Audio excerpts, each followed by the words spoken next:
Star Network is here. Hold no punches! I'm real revolutionary right now. Support this man, Black Media. He makes sure that our stories are told.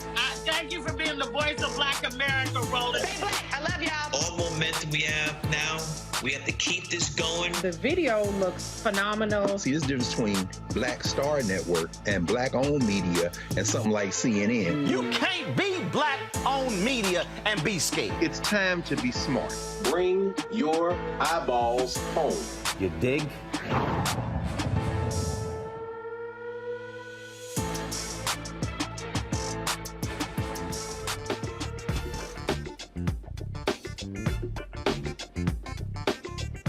Today is Friday, October 21st, 2022. Coming up on Roland Martin Unfiltered, streaming live on the Black Star Network. Officials in one of Texas's most populous counties, actually, it's bigger than 5 states in America, is asking the Department of Justice to send federal monitors in response to Republican plans to send observers for the general election. I will talk to Harris County Attorney Christian Menefee about what Republicans are doing there. All charges get dropped against a Florida man accused of vote fraud. We'll talk to Desmond Meade, the Executive Director of the Florida Rights Restoration Coalition, about Florida's newly funded Office of Election Crimes, which is really a way for Florida Governor Ron DeSantis to target Black and brown folks. Remember that black man from Connecticut who ended up paralyzed in police custody? Well, all of his charges have been dropped. It's amazing how that happens after he's paralyzed. The January 6th committee that formally subpoenaed Donald Trump and his sidekick Steve Bannon is going to spend 4 months behind bars for defying his congressional subpoena. But he's not in jail. The lawsuit filed by GOP-led state's attorneys seeking to block the student loan forgiveness plan of President Joe Biden. That crap got tossed by a federal judge. And Fox News' Tucker Carlson goes on a racist rant against Tiffany Cross and Joy Ann Reid. Yeah, I got something to say about that white nationalist Tucker Carlson. And why isn't MSNBC more aggressive in defending their 2 black female hosts? In our Education Matters segment, we'll discuss how an organization is helping schools and parents with children with learning differences thrive. Yo, it is time to bring the funk on Roland Martin Unfiltered on the Black Star Network. Let's go. He's got it. Whatever the biz, he's on it. Whatever it is, he's got the scoop, the fact, the find. And when it breaks, he's right on time and it's rolling. Best believe he's knowing. Putting it down from sports to news to politics. With entertainment just for kicks, he's rolling. It's on go, roll, roll, y'all. It's Roland Martin, rolling with Roland now. He's funk, he's fresh, he's real, the best, you know he's Roland Martin now.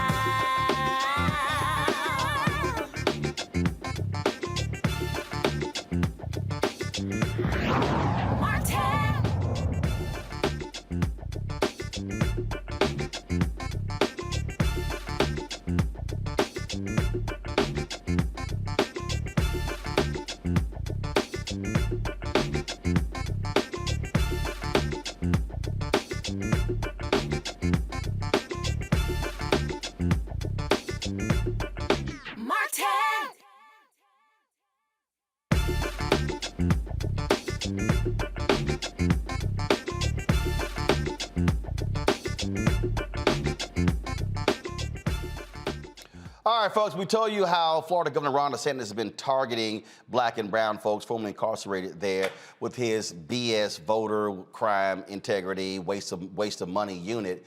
And we told you about there were about 20-some-odd people who were arrested. We showed you that video. You remember the video? Let's play it again. This is the video that was released, body cam video, where the police, I mean, they were apologetic literally in arresting individuals who supposedly voted illegally, even though the state said they could actually vote. Well, Florida judges set a precedent today by, guess what, throwing out charges against Robert Lee Wood. One count of voting as an unqualified elector and one count of making a false affirmation on a voter application. The judge dismissed his charges because the prosecutor lacked jurisdiction. The state alleged Wood registered and voted knowing he was ineligible because of a 1991 conviction. Wood said he did not know he was ineligible to vote because he received a Florida voter registration card. Under Florida law, individuals who exit prison, that's right, have their voting rights restored after leaving the system. Now, again, what you have here is Ron DeSantis trying to conjure up this whole idea of voter fraud. Now, if you want actual voter fraud, go to the Villages, a largely Republican community where there were people who were actually arrested for illegally voting. Desmond Meade, the executive director of the Florida Rights Restoration Coalition. He joins me now from Florida. I see you trying to sit here and have a studio. Look, your wife Shannon told you, stop trying to compete with me. So I see you trying to sit here and got your little lighting and everything. You got your upgraded camera. You know, you got your big old microphone. You need to get you a lavalier. So I see you, Desmond. I see you trying to keep up with a brother. How you doing, Roland? Or should I say Uncle Roro? That's how it is. Before we came on the air, I said, Henry, look at Desmond trying to keep up with a brother. I see with the whole look at the background, everything. You know, I see you. Y'all, for everybody watching, y'all don't know. Every time I buy some new piece of equipment, all of a sudden Desmond go buy it. Desmond, I got my upgrade. I got my FPV drone. You got one of those? Well, no, I got a DJI, 2 of them. Well, I got DJI. It's a DJI too, but it's the FPV. Yeah, I'll send it to you offline. Let's talk about this deal here. Bottom line is here. You know, y'all got Amendment 4 passed, voted overwhelmingly. Republicans in the state, they do not want to see all those formerly incarcerated people voting. They put roadblocks. They threw up there, having now to pay all your fines, and they went to the Supreme Court, got it affirmed there. And it's just one thing after another. Now you have this latest attack against folks who are formerly incarcerated, and we're talking about 20-some-odd folks. Would you say there were lots more who were being targeted by DeSantis? Oh, yes. No, Roland, one of the things I tell folks, you know, when they ask me about my reaction about this case getting dropped, you know, I have, I'm guarded enthusiasm. And it's because, you know, I know that there are thousands of people, you know, back in, I believe, prior to June of 2021, there was a list of thousands of individuals that was given to the state that allegedly should not have been voting. And, you know, people talk about the 20, but we know that 10 folks prior to the 20 in April of this year was arrested. One of them was a homeless man. You had a grandfather that was pulled out of his home and arrested.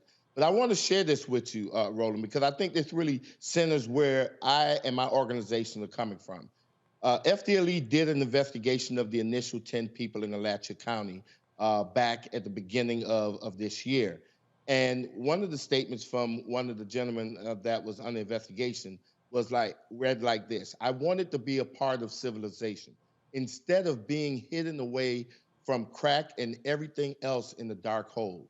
I wanted to be a part of life again. So I said, let me try to vote. It felt good to be a part of something instead of being hidden away. You know, and I read that statement because it really centers me on people, right? At the end of the day, man, we're talking about returning citizens of this country that just want to be a part of democracy, but because of the political gamesmanship that we see going on, that we have people that are suffering, people that are being arrested, people that are being traumatized, families that are hurting. You know, what we don't hear about is that every man or woman that gets arrested, if they're the breadwinner for their family, right, while they're incarcerated trying to post bail, guess what? Who is providing for their family? These people could be losing their jobs. And there we go, exasperating the collateral consequences that people with convictions or people that are interacting with our criminal justice face. And all for what, right? For some kind of game? You know, because at the end of the day, none of these people should have even been arrested. The thing here that is amazing, that They're arrested. Now they got to go through all of this crap. Now they got to go through the legal system. Now they got to hire attorneys. Now they got to incur more costs. We just go on and on and on again. And that's what's also shameful. And then now you go to court and the charges get dropped. Well, they can't recoup all that money they lost. And it's not like these are people with sitting on a bunch of money. I mean, you see this video right here. This black woman, she's like, what? And then she goes, let me go tell my husband. No, man, we got it. We'll go tell your husband. I mean, it's crazy. Roland, you know, I'm one of the things I'm just grateful that God has really allowed me and my wife to really be in the line of work that we are, because right now, you know, FRC, our efforts have created funds that allow people who've been arrested, we will take care of their bail, right? And we'll also, if they want to, we would help provide them legal defense free of charge, right? And then the one thing that we have to also worry about is that when they're arrested, that arrest get on their record. Then, of course, you know, Sheena with the Clean Slate Initiative, that's something that they're working on, to clear these arrest records off of people's records so people will be able to get jobs and housing and to be able to really thrive, right, and be successful in life. And let's be clear what's happening here. You got Republican states attorneys who are saying, okay, this makes no sense. This was a letter, go to my iPad, this was a letter that you sent me, and this is dated October 14, 2022. Sex offenders voting in elections. The Lake County Supervisor of Elections presented 6 cases for review concerning convicted sex offenders voting in the 2020 general election. Letter goes through laying out the statute, things along those lines. This is what the state's attorney office said. Yes, and rightfully so, Roland. You know, one of the things that a lot of folks are not talking about is caught up in this snare or this persecution of returning citizens are people who registered as Republicans, right? And so when we look at the total breadth of people who've been impacted, you know, I thought that this was a wonderful opportunity to really talk about what does democracy really mean to us, right? We know some people, they were concerned about the raid on Mar-a-Lago, saying, you know, why would the FBI want to raid Donald Trump's residence 2 years before the presidential election? Well, if they're concerned about that, they ought to be outraged that people are getting arrested on the eve of election. Right. Right, not 1 or 2 years before an election, but on the eve of elections and during elections, you have people being drugged out of their homes. You have people who, when they were arrested, the SWAT team came to arrest them as if they was Pablo Escobar. And it is about intimidation. And here's the thing this letter says. It says 2 things: a person who willfully swears or affirms falsely to any oath or affirmation, or willfully procures another person to swear or affirm falsely to oath or affirmation, okay, goes on, explains committing a felony. This is what they say. In all of the instances where sex offenders voted, each appear to have been encouraged to vote by various mailings and misinformation. Each were given voter registration cards, which would lead one to believe they could legally vote in the election. The evidence fails to show willful actions on a part of these individuals. Therefore, the state is unable to file charges. And this is not, from you, this is not a progressive state's attorney. That's right. This is a person that is following the law and not getting caught up in politics. You know, that gentleman whose statement I read, in his particular case, him and 9 other people, while they were incarcerated, was approached by the local supervisor of election that told them that they can vote, right? In one case, the supervisor of elections told one of the individuals that was incarcerated, give me your name, right? I'm going to run your name through the system. If you get a pamphlet from me, that means that you can register to vote. Guess what? A couple weeks later, what this man got? He got a pamphlet. So he registered to vote, and he voted, right? And then 2 years later, now the state is coming and attacking him when they ought to be attacking the system that is broken. And that is something that we've been saying since Bush v. Gore, when we've seen thousands of people were removed from the voting roll because they were erroneously classified as returning citizens or being unable to vote because of a felony conviction. So we knew that this system had problems way back then, right? Amendment 4 just exacerbated the problems, especially with the requirement of the payment of fines and fees. But the system needs to be fixed. And before a state can take a person, American citizen's liberty, right? That's the thing that is guarded the most in this country, right? A person's liberty. Before the state can just haphazardly just take a person's liberty like that, they need to clean up their side of the street. They need to get their ends taken care of. They need to do their doggone job. Well, it's what, again, what this is, I think what those arrests are for is to actually scare the hell out of anybody formerly incarcerated to go, oh, you know what, I better not vote because, you know, I might get arrested. I mean, we see what Ron DeSantis is trying to do. Roland, that's one of the main reasons why I wanted to come on the show, because I understand that this may have a chilling impact on people, right? But I want to ensure anybody that's listening in the state of Florida, and if you have friends or family that's in the state of Florida, that the Florida Rights Restoration Coalition, I can tell you right now, right here, right, in living color, that we're standing with each and every one of them. That's why we started the bail fund that anyone could donate to. We're bailing people out. And that gentleman that had his case shop is because we arranged for him to be represented by a criminal legal defense counsel, right? And so we're fighting this tooth and nail. We're pushing back. And our message is that a person ought to do their due diligence to see if they're eligible. And if they truthfully, honestly, earnestly believe that they have the right to vote, that they should not let any of this prevent them from going out to vote. And if they think that they may not have the right to vote, at the very bare minimum, they need to get 5 to 10 of their family members and friends to turn out and vote on their behalf, right, in this election. Make sure that we're sending politicians a very clear message. Returning citizens don't scare easy. Desmond Meade, always good to see you, man. Thank you so very much. Look, we're going to be right here, again, letting people know about these issues because what too many of these Republicans are doing is that they don't want free and fair elections. They don't want to open the opportunities for everybody to vote. And this is all meant to have a chilling effect on the formerly incarcerated, the 1.4 million people in Florida. And it makes no sense whatsoever. And as you said, there are people who are formerly incarcerated who are registering as Republicans. So there's no assumption that all of these people are going to be Democrats. But what they're doing here just simply makes no sense whatsoever. And it's a massive waste of taxpayer money.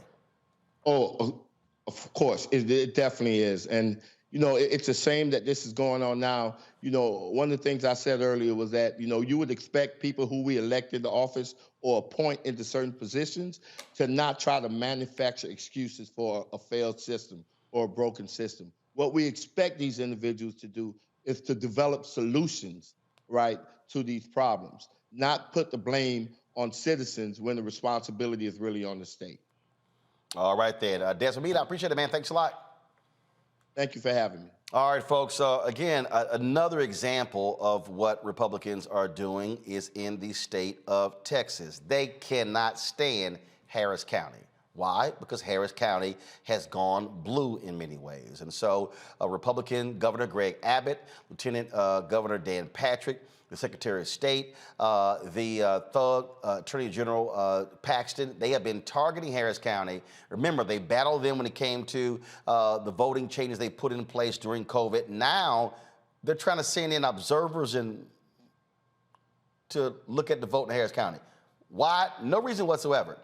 Now Harris County leaders, Mayor Sylvester Turner, Judge Linda Hidalgo, they have sent a request to the Justice Department, Civil Rights Division, for federal monitors. In the letter, Harris County officials say they are concerned about the timing of the Texas Secretary of State and Attorney General's plan to send inspectors, election security trainers, and legal advisors to observe the election. Harris County is the state's largest metropolitan area. And of course, as I said, Democratic leaning. The changing demographics, Texas Republicans have made it harder to vote in the state, and this move adds to the restrictive measures to intimidate and add doubt to voters' confidence. The DOJ has not responded to Harris County's request. Joining us now is Harris County Attorney Christian Menefee, one of the signees of the letter. Christian, glad to have you on Roland Martin Unfiltered. This has been, and let's take people back for about 5 years. 2017, Republicans were so pissed off because Democrats were being elected countywide in Texas, countywide in Harris County and Dallas County, and they changed the law and they got rid of straight ticket balloting, straight ticket voting, all because of what happened in Harris County. COVID hits. Then they get upset about the changes put in place when it came to drive-through voting. It's like, oh, no, that's bad, which made no sense because literally if you can vote in your car, what's the difference between you getting out of your car and walking into a building? But it was all because of health and safety protocols. Then they went after Harris County because of drop boxes. And so one location in all of Harris County, and people don't understand, Harris County is larger than about 4 or 5 actual states in America. And so for a state, Roland, it'd be the 25th most populous state in the country. There you go. So this is a direct attack on Harris County because Democrats have been elected countywide in Harris County. That's exactly right, Roland. And really, you make the point perfectly. It's about context here. This is part of a pattern of state GOP leaders in Texas directly working to undermine election officials in Harris County and to cast doubt in the election processes. Back in 2016, you saw folks being elected countywide, and that really started in 2008 when President Obama first got elected. But the first midterm that we were able to win in Harris County was in 2018. And immediately, you saw the state of Texas stepping in, trying to undermine our processes. Of course, during the global pandemic, we expanded voter access in ways that people hadn't seen before. You had drive-through voting. You had 24-hour voting locations.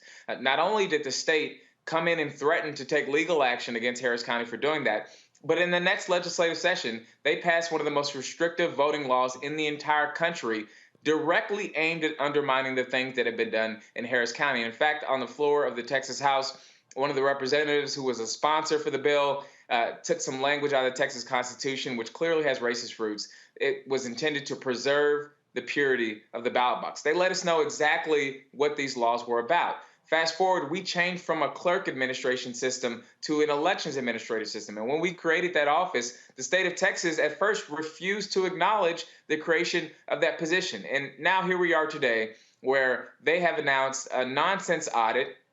And this audit was announced last year. Former President Donald Trump publicly called on Governor Greg Abbott to audit the 2020 election in areas in the state of Texas. And just hours later, the Secretary of State's office magically said, oh, actually, we've already been auditing that election in several counties. And so we're going to continue doing that with our full forensic audit. This was obviously done to appease former President Donald Trump. And they have now stretched that, use it as leverage to come up with a bunch of unremarkable conclusions that they say require that they send inspectors and a task force of folks from the Attorney General's office. And I think that those words are very important, Roland.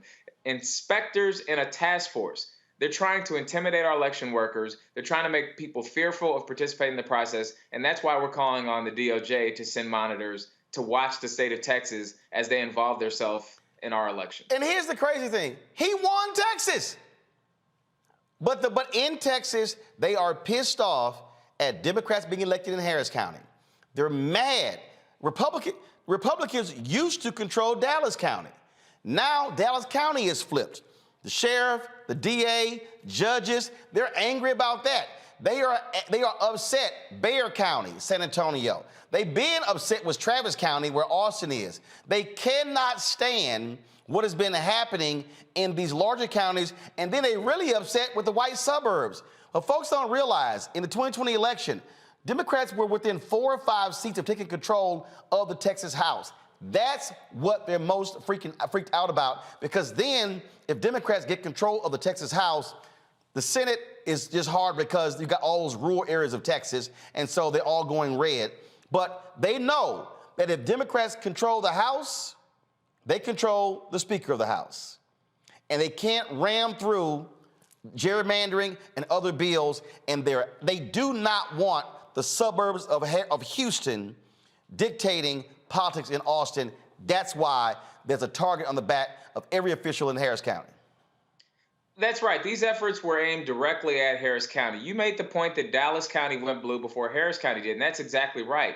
But what we've seen is the way that they have attacked Harris County and the Houston area has been unique to the state of Texas. It's nothing like anything we've seen in the history of the state of Texas. And I would argue that if you look at the mayor of Houston, an African-American man, Sylvester Turner, if you look at Lena Hidalgo, who was elected as the first non-white man, a young Latina who serves as our county judge. If you look at my race, I was the first African-American elected as Harris County attorney. The people who are in these offices look different and think different from the folks who run these states and this state. And that's why they've directed their vitriol towards our county. And they understand that the policies that we're implementing in Harris County are working. People are beginning to see the light and now shift their votes to Democratic. And everybody knows that the path to flipping the state of Texas must go through Harris County. You've seen many of the major candidates on the Democratic side spending heavy amounts of time campaigning here. And at the same time, Roland, we've seen an unprecedented amount of money being poured into our local county judge race by Republicans from across the state. We've seen our governor talk about folks involved in that race. We've seen our lieutenant governor talks about folks involved in that race. They very much want to try to take Harris County back. And, you know, if all else fails, you come in, you set up, and this is happening across the country. It's part of, you know, a nationwide thing that occurred after Trump pushed the big lie. But you put processes in place so that people can call into question the results of the election. And immediately following the election, you can try to undermine the legitimacy of the people who took elected office. All right, then. Christian Menefee, look, y'all keep the fight up. It's just ridiculous what is happening there. And this is all political payback from Republicans in Austin. We're going to keep up the fight. That much I can guarantee you. Thank you. I will see folks in Houston. I'll be there on Sunday. There's a GOTV rally taking place, a Get Out the Vote rally. Folks, pull the graphic up if y'all have it ready. We're going to be there partnering with the NAACP and other organizations for this GOTV rally. The point, folks, is simple. Is, again, drive the vote. Understand we can talk all day, we can criticize all day, we can complain, but the way to shut these folks down is to do so at the ballot box. And so there is tremendous power in doing so, and we have to be willing to use our power at the ballot box. And so this is, go on iPad, please, when it pulls up. It's called the Fight for Democracy. I'm going to pull it up right now. Give me 1 second. We're going to be there with a number of entertainers, other speakers, and activists as well. Again, encouraging folks to vote. Early voting is taking place. We are seeing massive turnout of early voting in various places. And so you see it right there, the Fight for Democracy. Again, working with the NAACP Sunday, 4 to 7 p.m. At Avenida Plaza. And Bun B, LaToya Luckett, Slim Thug, DJ Mr. Rogers, DJ Frank Ski, Lil Kiki, Spud Howard, Lenora, Mango Punch, and many others will be there. And this is a partnership with a number of organizations, this GOTV rally taking place in Houston. Let's introduce my panel right now, folks, to talk about this, again, what is happening, because I keep warning y'all, we can sit here and play games if we want to, but what Republicans are trying to do is devious.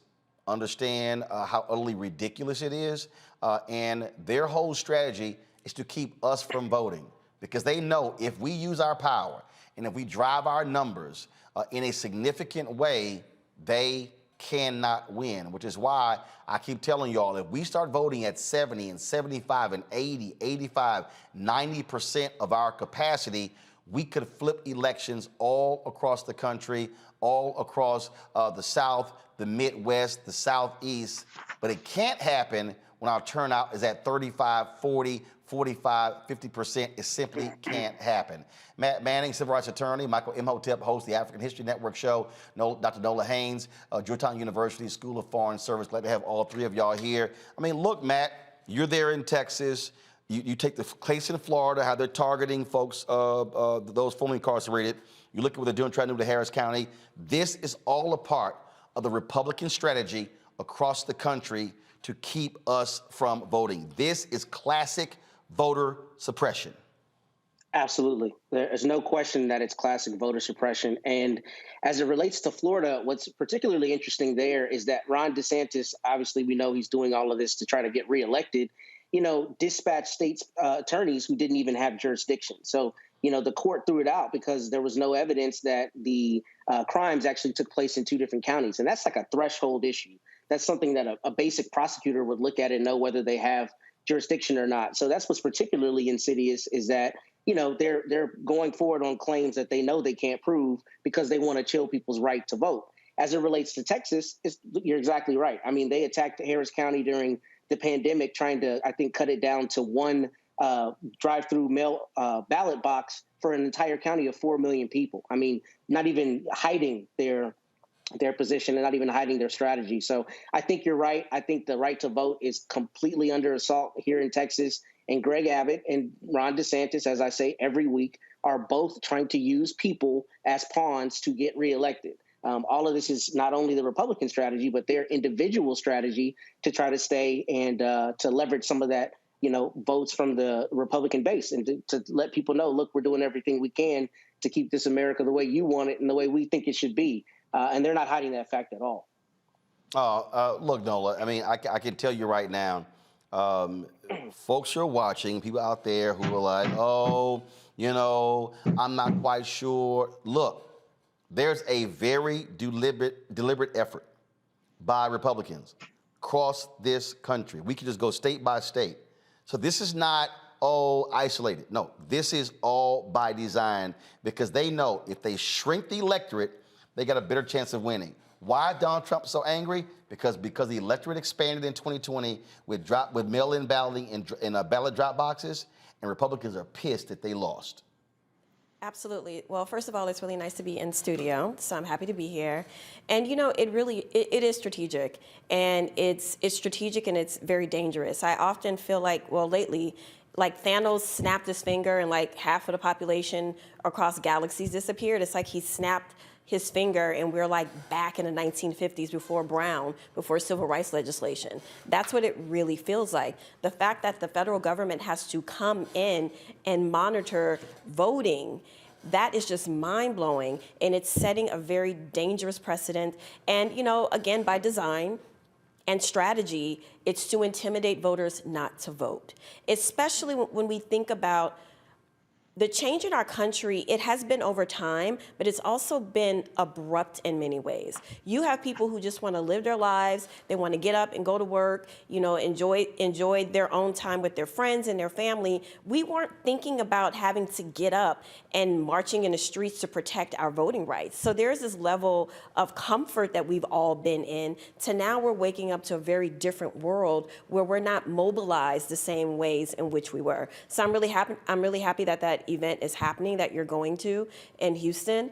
But we really woke up and we're in a different time, and it's calling for different types of measures. And, I hate to say it, we have to get out there and we have to continue fighting.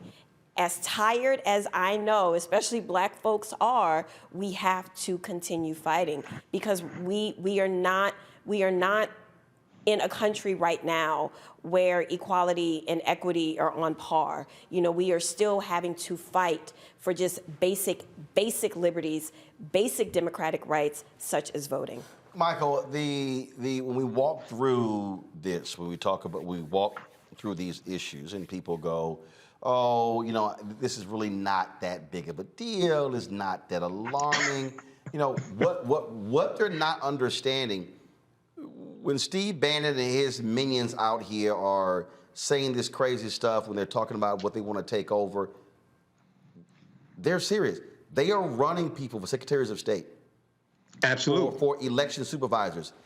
They are desperately trying to overturn elections. And the thing I keep trying to tell all these Black people, they're not hiding it.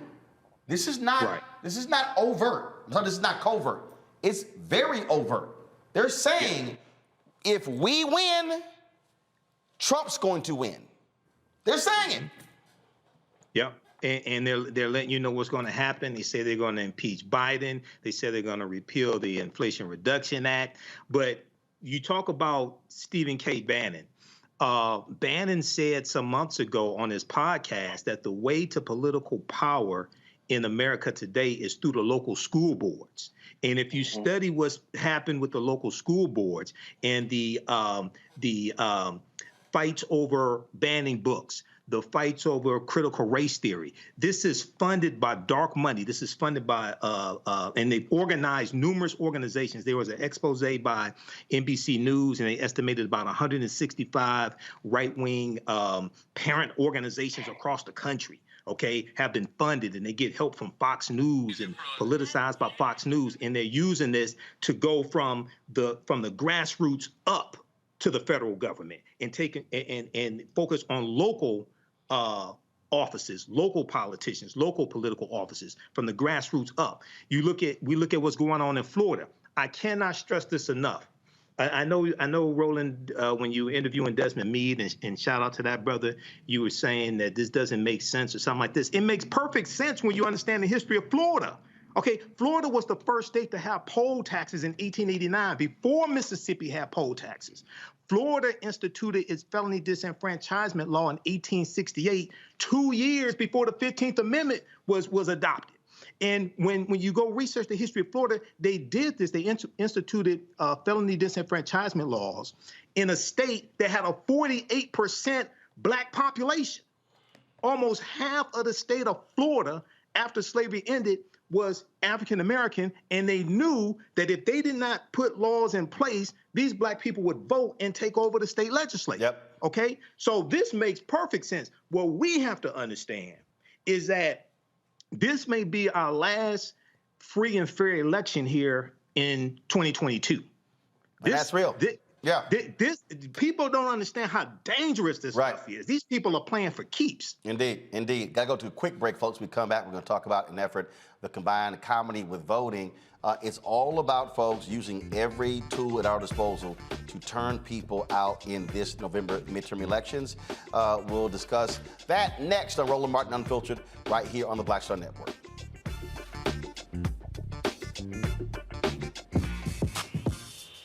When we invest in ourselves, our glow, our vision, our vibe, we all shine. Together, we are black beyond measure. Welcome to Atlanta, one of the most expensive housing markets in America. But rather than help out, Brian Kemp cashed in. He made hundreds of thousands of dollars in real estate. His net worth skyrocketed.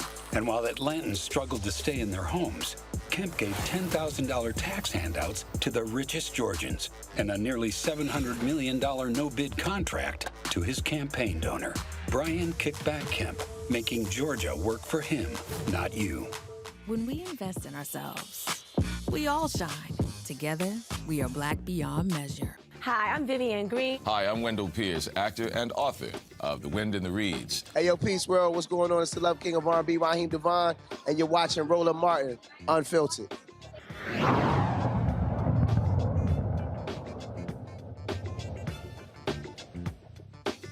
All right, y'all, the voter suppression attempts are not funny, but National Coalition on Black Civic Participation, they are in the middle of their Unity 22 Get Out the Vote comedy tour. That's right, to engage voters in through laughter. Joining us right now is Melanie Campbell, President and CEO of the National Coalition on Black Civic Participation, as well as Michelle, the indie mom of comedy. They're in Pontiac, where they're getting ready for tonight's comedy show. All right, so how many places have y'all gone to already with the comedy shows? 4, hi, Roland, 4 states and how many cities? This is our 5th city. Yeah. Gotcha. And so how have things been going thus far? And then so you have comedy shows, but what are you doing there? Is it a requirement that are they free? Or if you got to buy a ticket, you got to register? Explain what's going on. Hi, Roland. The comedy nights are really for the organizers and activists. We're talking about how stressful it's been. So we are hosting these comedy nights to bring some laughter and some joy to the folks on the ground who are doing the hard work. And then we're joining them in their organizing. These are a lot of these are our state affiliates and partners for the National Coalition, but many is a coalition effort. And the whole idea, because we had heard from folks in the summer saying, look, we've not had a break in 6 years. It has been relentless. And it's part of the strategy is to get folks so tired that we can't continue to fight. So that's what the comedy nights are all about. And then we go out and canvass, knock on doors, and bring it. And yes, it is free. We're not charging anything, but to come and enjoy themselves so they can fight another day. And that is something that we're quite sure. You try to use culture in different ways. Right. And so Michelle, my Sarah here, Delta Sarah here, who has been our lead on this. And so Michelle, anything? So Roland, for us, we understand that there's a lot of apathy. Even for the people who are boots on the ground, they're tired. And so we all know that laughter is able to bring levities to some of the heaviest situations. That's how we've made it as Black folks in this country. We've been able to laugh through our pain. And so our intention with this is to show the power of the ballot, but also to invigorate those Black women. We got to be honest. We're here with the Black Women's Roundtable. We're here with the National Coalition on Black Civic Participation. These Black women for years and decades have been working, going door to door, phone banking. And so we want to make them laugh. We want to make them feel encouraged. We want to let them know we appreciate that hard work, but we can't give up. We've got a long way to go. And so we put this together, and I'm excited to be the host of this amazing Power of the Ballot, Get Out the Vote comedy tour. Excited to have B Flat with me, Vanessa Fraction with me, and Erin Jackson with me. Black women who have been doing comedy for decades and making great strides. And so we're combining laughter, levity, and getting out here to get people to the ballot and vote on November 8th. Ain't no brothers? Yes. No brother comedians, Roland? No, Michelle talking about all the Black women working, Black women. I was like, what, the brothers can't laugh? Bro, the brothers are right there laughing with us. I just want to make that clear, because Michelle ain't like the brothers ain't working. Nobody said that, Roland. Don't let me have to roll the video back.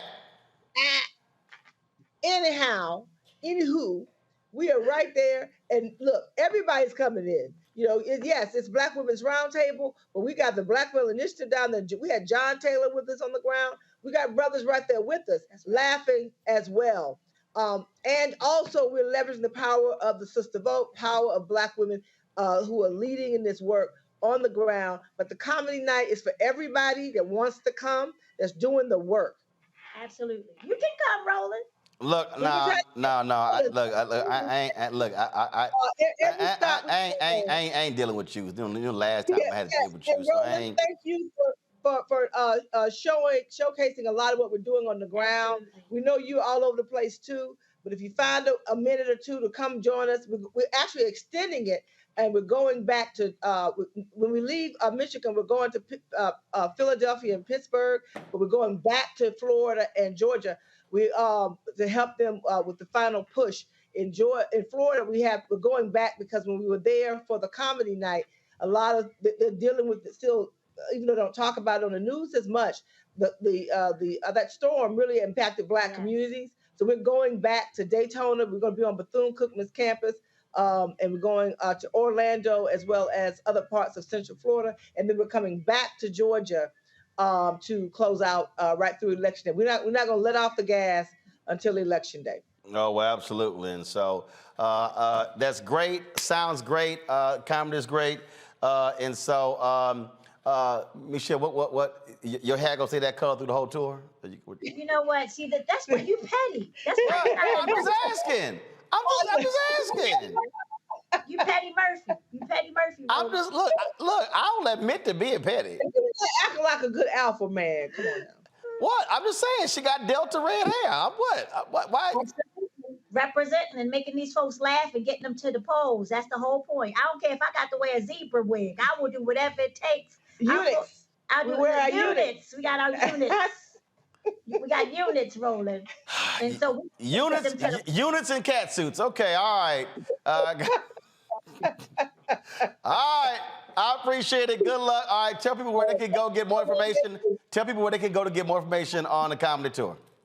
UnityCampaign.org. UnityCampaign.org. All right, then. All right, well, appreciate it. Thanks a bunch. All right, bye-bye. All right, folks, we come back. We were in Georgia. We stopped by a number of different places, including this coffee shop owned by a sister who graduated from Howard just a few years ago. And we talked about, the Senate campaign, Raphael Warnock, Herschel Walker, and she expressed, some concern in terms of from her position as a business owner. And so we're going to share that conversation with you when we come back. Also, we're going to talk about the blatant racist attack by Tucker Carlson against Tiffany Cross and Joanne Reed on MSNBC, especially against Tiffany. I've got a few words to say about that. And of course, there's some other news we'll be covering as well. Folks, don't forget to download the Black Star Network app. All platforms, Apple phone, Android phone, Apple TV, Android TV, Roku, Amazon TV, Xbox One, Samsung Smart TV. And of course, you can also join our Bring the Funk fan club. Every dollar you give goes to support this show. And of course, you know how we do. If you want to send your check and money order, please do so to P.O. Box 57196, Washington, D.C. 20037-0196. Cash App, $RM Unfiltered. PayPal is R Martin Unfiltered. Venmo is RM Unfiltered. Zelle is Roland at RolandSMartin.com. Roland at RolandMartinUnfiltered.com. And if you want to get your copy of your book, White Fear, How the Browning of America is Making White Folks Just Lose Their Minds, Ben Bella Books, Amazon, Barnes & Noble, IndieBound, Bookshop, Chapters, Books A Million, Target. You can also order your book through your favorite black bookstore. And of course, you can also download the book on Audible as well. So going to the break here. So let me go ahead and since Nola decided to come in here. First of all, didn't nobody invite Nola to come in to be on the set? She was like, I'm coming in. I was like, seriously?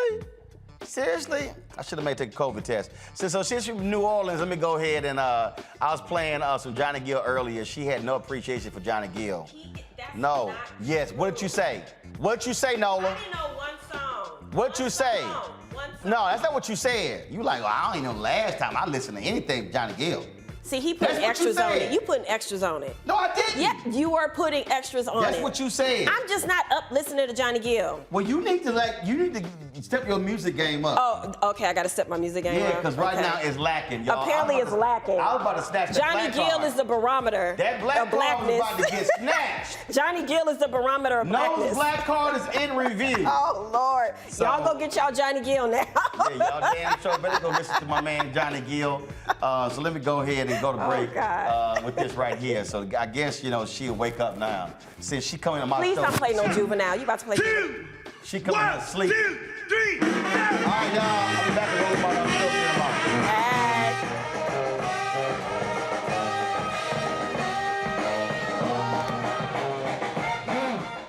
When we invest in ourselves, we all shine. Together, we are black beyond measure. Welcome to Atlanta, one of the most expensive housing markets in America. But rather than help out, Brian Kemp cashed in. He made hundreds of thousands of dollars in real estate. His net worth skyrocketed. And while Atlantans struggled to stay in their homes, Kemp gave $10,000 tax handouts to the richest Georgians and a nearly $700 million no-bid contract to his campaign donor. Brian Kickback Kemp, making Georgia work for him, not you. When we invest in ourselves, our glow, our vision, our vibe, we all shine. Together, we are black beyond measure. I am on screen, and I am representing what a black man is to the entire world that's gonna see this. And this might be the only black man, a representation of a black man that they see. Right. So I am responsible. Right. For how they see black men.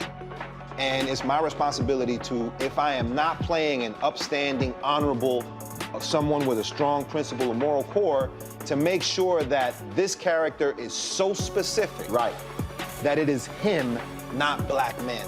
And I wish that more actors would realize how important their position is as an actor of color, playing people of color on screen.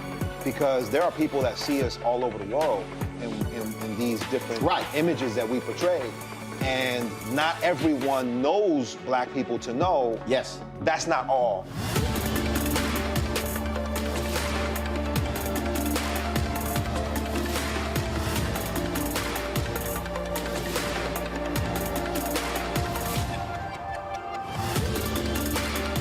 This is Judge Mathis. What's going on, everybody? It's your boy, Mac Wild. Hey, what's up, y'all? It's your boy, Jacob Lattimore, and you're now watching Roland Martin right now.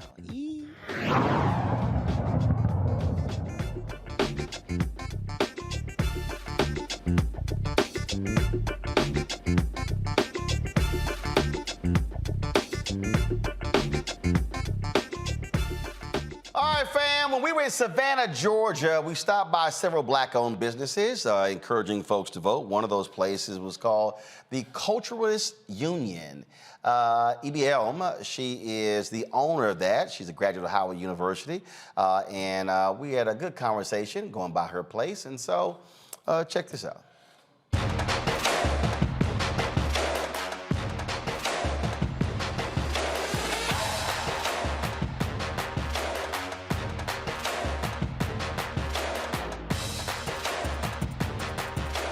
Hey, how you doing?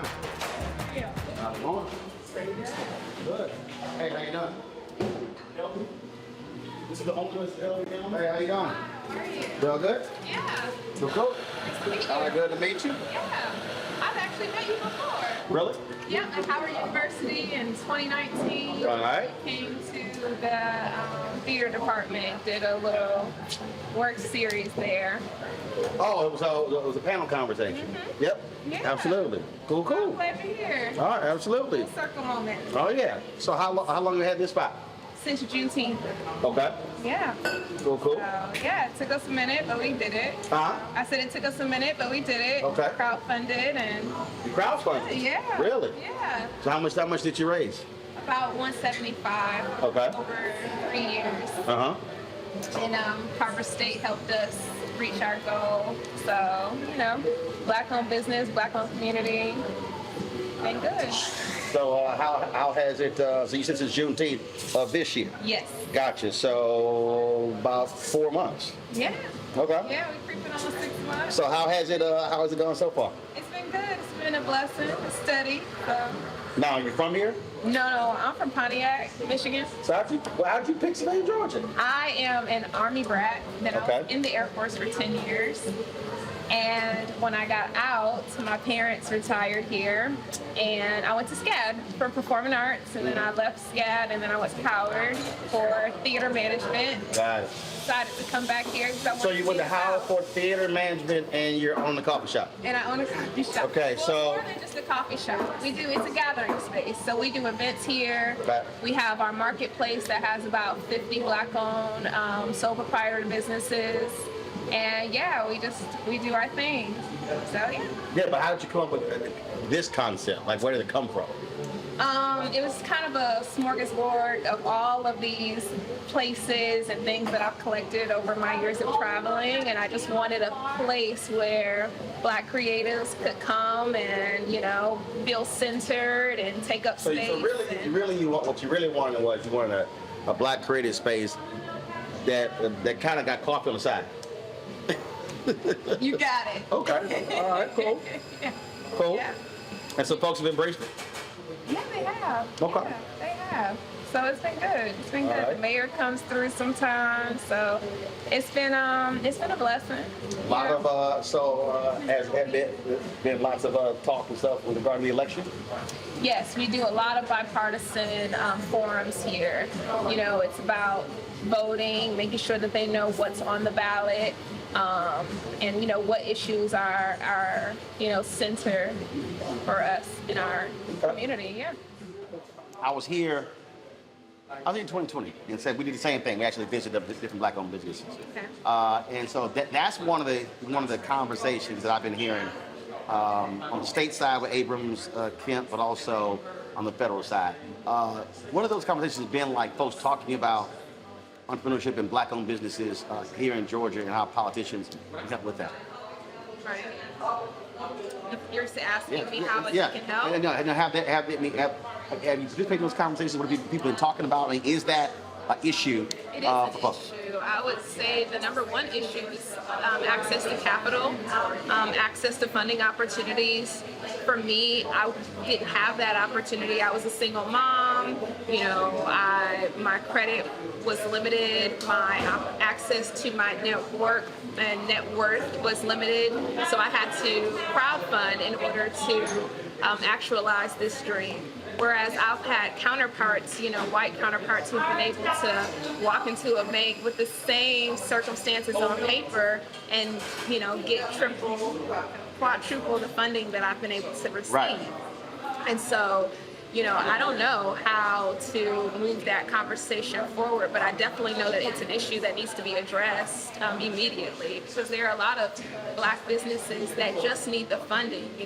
Oftentimes they want to offer resources as far as marketing support and on how to get your LLC or how to, file your taxes. And it's like that's all the easy stuff. Right. We're not ignorant people. We need money. Money begets money. And so until you are talking about numbers and capital that can help with funding a business, buying the equipment, paying for the staffing, paying for the inventory, then it's a non-starter. Then you're going to keep us, behind the curve when it comes to economic progress.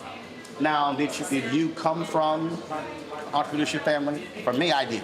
No, I'm a military family. So my dad is military, my uncles are military, my aunts, everybody in my family before that, they all worked at the plant in Detroit, building cars. So I take it's been a learning curve for you. Because so I can explain to people, ownership, people think it sounds sexy. They think it's, oh my God, it's amazing. Yeah. Work for yourself. I'm like, ain't that simple. No, it's not.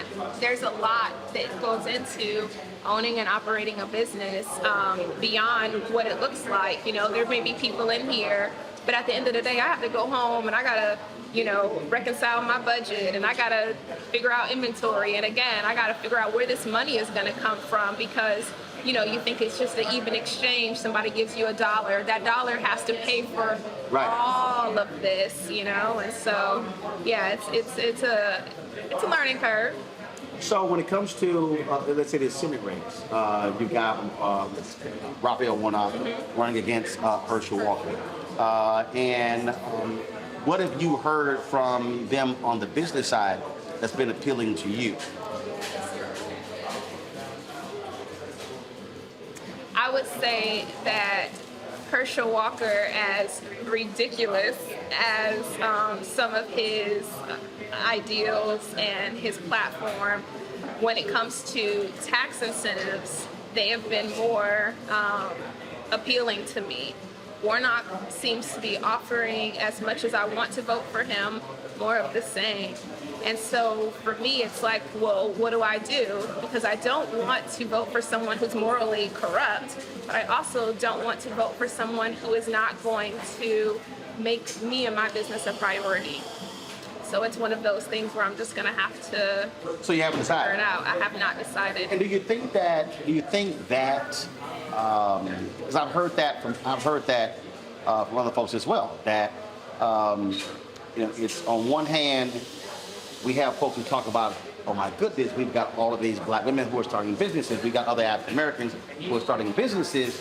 But then what happens is when you're starting a business, you all of a sudden, you're not an employee. You're thinking like an employer. So you start looking at tax rates, start looking at pass-through, you start looking at, okay, am I keeping more of my money to grow my business? And what they don't tell you about that statistic about Black women, creating more businesses, to be quite honest, most of those businesses are side hustles. There haven't been a lot of Black women who've been able to get capital funding from investors, less than 1%. There also hasn't been a lot of Black women who've been able to grow businesses outside of the six-figure range. So you have But it's not just Black women. Right. I mean, like literally, Right. pre-COVID, there were 2.6 million Black-owned businesses, 2.5 million had one employee. Exactly. And the average revenue is $54,000. The average revenue doesn't even cover a household. Right. And so what are you supposed to do when you need to pay for the things that you need to pay for, when inflation is at an all-time high, when you can't afford to grow your business because you can't afford to pay someone? Right. So there's all of these nuances, but they just want to say, oh, Black women are killing the game. Yes, we're innovative. On paper. Yes, and we're doing it. And that's why I keep telling people. That's on paper. But until it sounds great. Right.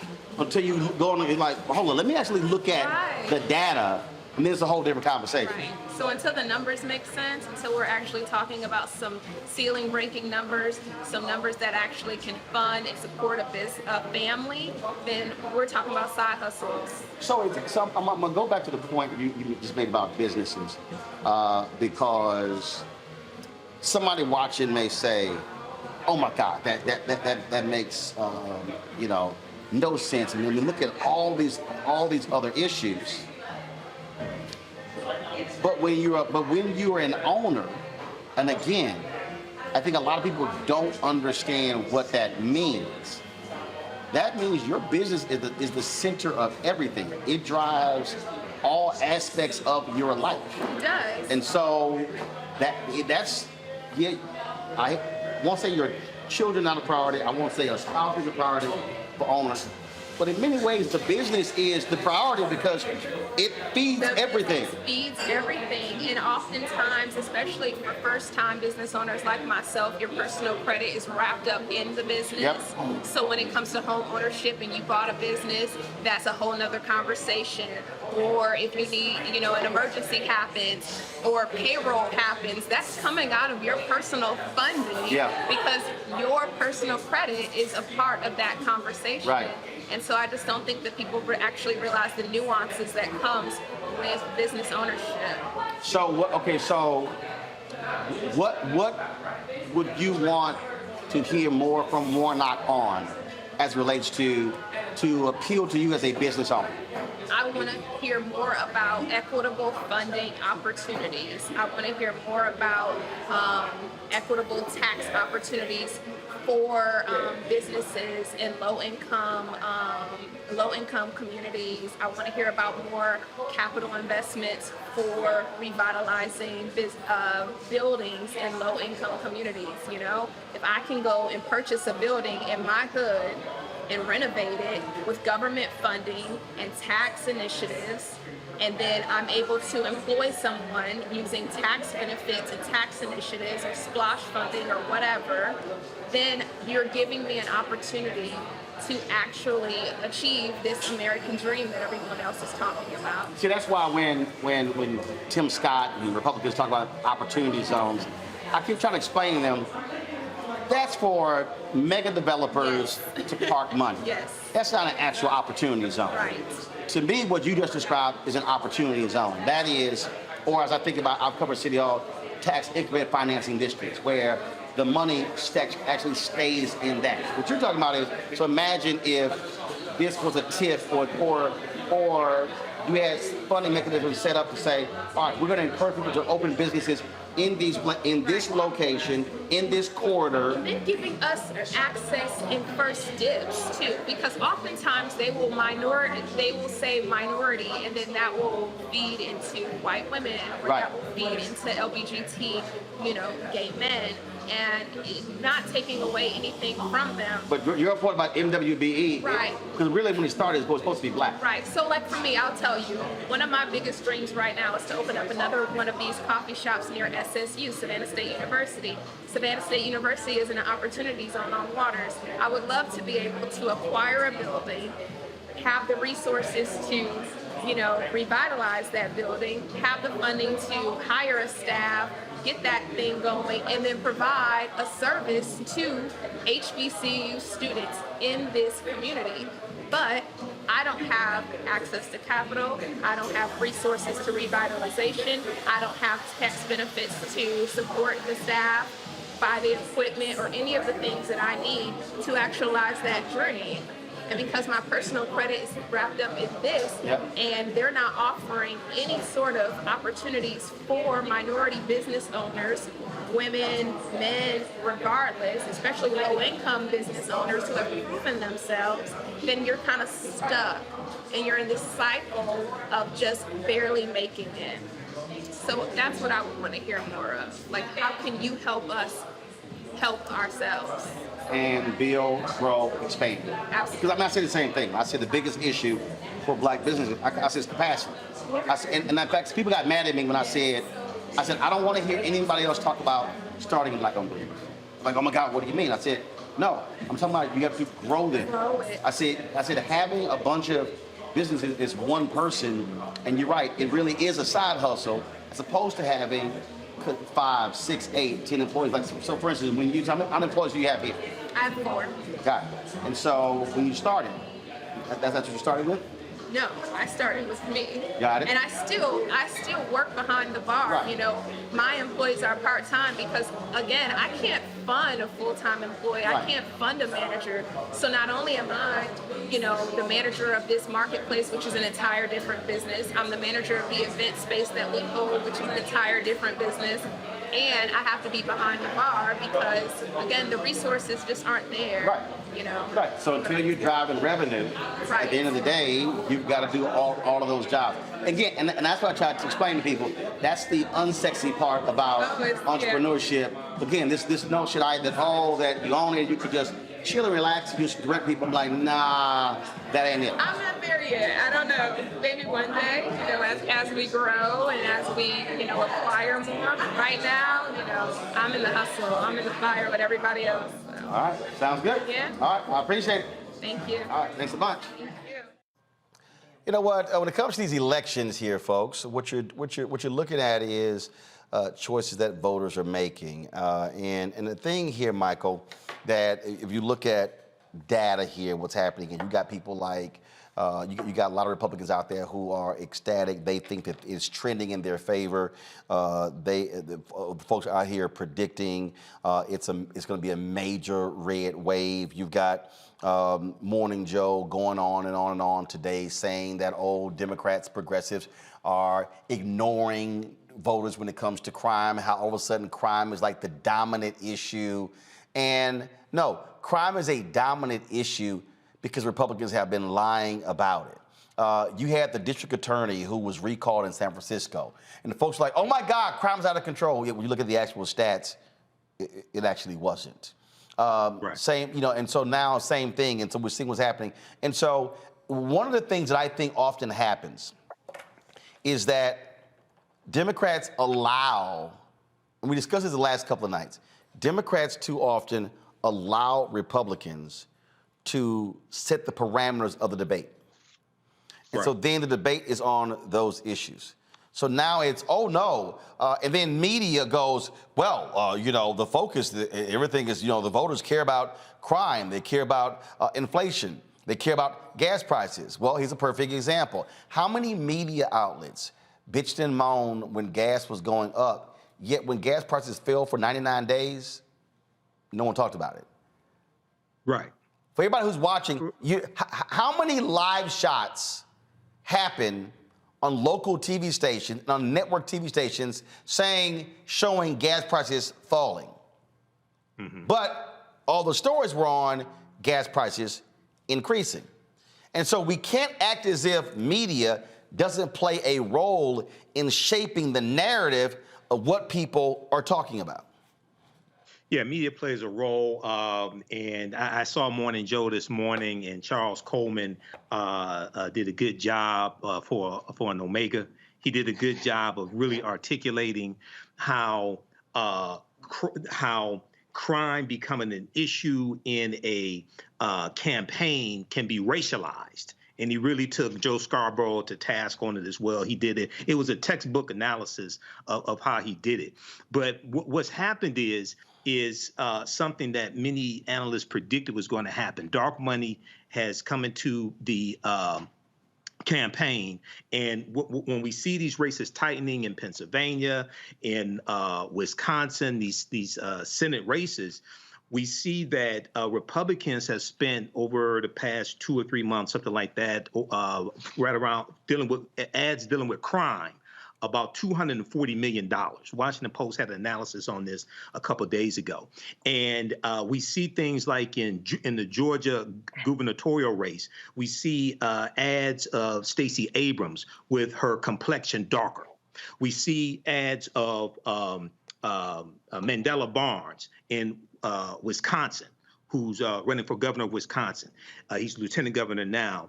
And Senate. He's running for the Senate against dumbass Ron Johnson. We see ads where his complexion is darker.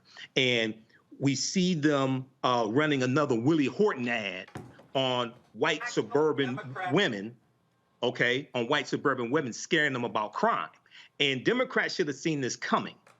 Yes, abortion is a huge issue, but it ain't the only issue. Right. Two things that Republicans have been focusing on this past month to 2 months is inflation and crime. Inflation and crime. And you notice how critical race theory has disappeared. Yes. See, again, we all knew was total bullshit when it happened. Go ahead. Exactly. So these last 18 days, Democrats have to hit hard their plan to deal with crime. I would talk about public safety. And when you're talking about crime, you are talking about it on their terms. Yeah, so I would talk about public safety, which not just addresses crime, but it addresses the factors that lead to crime, which also deals with quality of life. It deals with education, deals with job training, it deals with mental health, it deals with dealing with public safety and policing holistically, as opposed to what Republicans are saying, because what Republicans are saying is vote for us and we'll protect you from them, meaning black people. Okay. This is the Willie Horton ad of 2022 that Republicans are running. So what Biden did today, his speech dealing with the economy, and then his speech dealing with student loan forgiveness, it was extremely important. He needs to do that for the next 18 days. But Democrats cannot run away from the economy and inflation. Okay, they got to talk about the 10 million jobs created, 3.7% unemployment rate, American Rescue Plan that saved the economy, and every Republican in the House and the Senate voted against the American Rescue Plan to save the economy.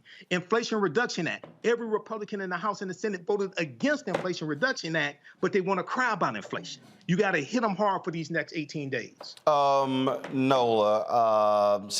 Tim Ryan is running, Congressman Tim Ryan is running for the U.S. Senate in Ohio. And one of the things that he addressed, I'm going to play it in a second, and everybody who's watching knows I've been trashing these sorry-ass white Democratic strategists because they're controlling the money and they're controlling the messaging of the party. And so there's a Washington Post article that was done, and one of these strategists says in the article that Democrats should give up on places like Ohio. We should focus on college-educated white voters. Well, this was the response here of Tim Ryan. Go to my iPad, please.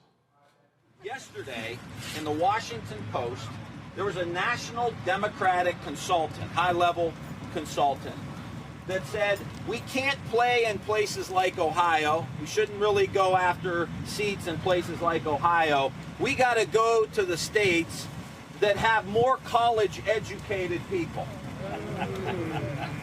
That pisses me off. That is an absolute slap in the face to everyone who's out there busting their ass who just may not have a college degree. And I will tell you something, I will not let the Democratic Party turn into a party where you have to go get a college degree as a passport to get into the party. That's bullshit. And I'm not going to let that happen.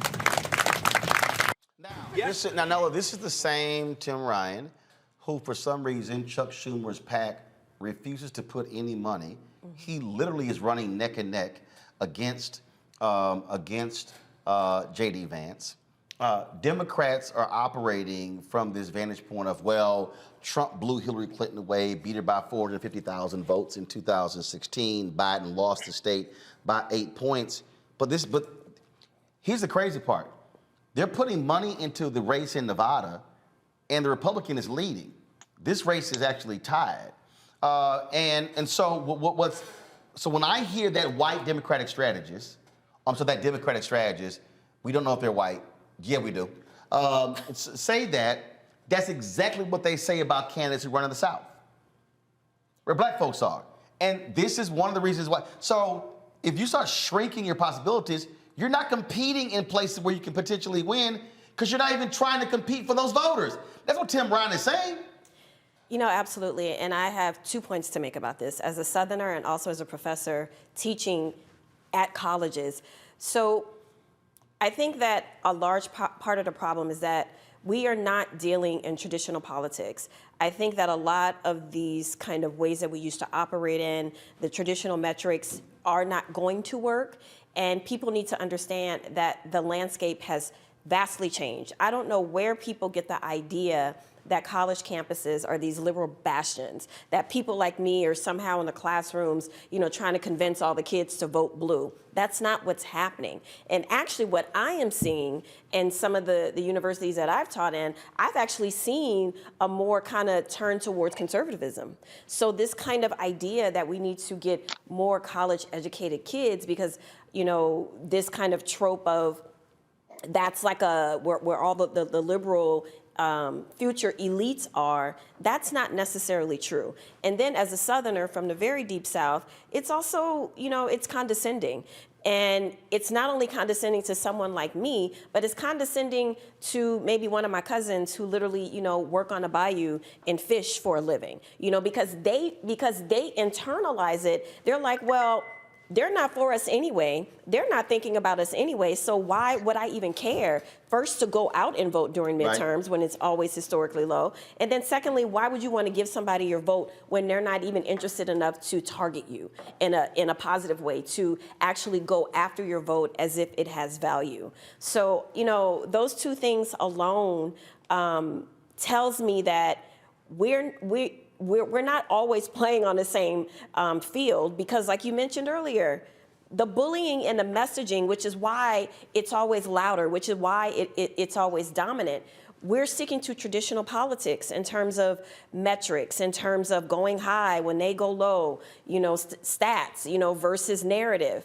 But I think that we do need to roll up our sleeves a little bit and get a little dirty and get a little muddy, because I think actually this is what a lot of younger voters are wanting from the Democratic Party too, to be quite honest. When we do talk about domestic politics in my classes, this is the feedback I am getting from Gen Z. This is what they are saying. Let's roll up our sleeves a bit and let's get a little muddy. The thing here, Matt, that I keep saying to folks, and that's why I call out these white Democratic strategies the way I do, is because they collecting checks. They're gonna move from campaign to campaign, and they're kind of like, yeah, whatever. But see, the other thing is, the reason they really like those white college-educated voters, they don't want to work. These white Democratic strategists, they also don't want to spend the money going into black neighborhoods, Latino neighborhoods. They don't want to go into barrios. They don't want to go into ghettos. They don't want to go into low-income areas. They want to stay safe, run some ads, run some TV ads in the suburbs, and run these nice, wonderful, neat campaigns. They don't want to get down and dirty and gritty. And so that's why these folks must be called out and challenged, because they also, unfortunately, they're the ones who are controlling the checkbooks in the Democratic Party. And this is why this is why they lose. They lose because the best way to lose is not to fight for votes.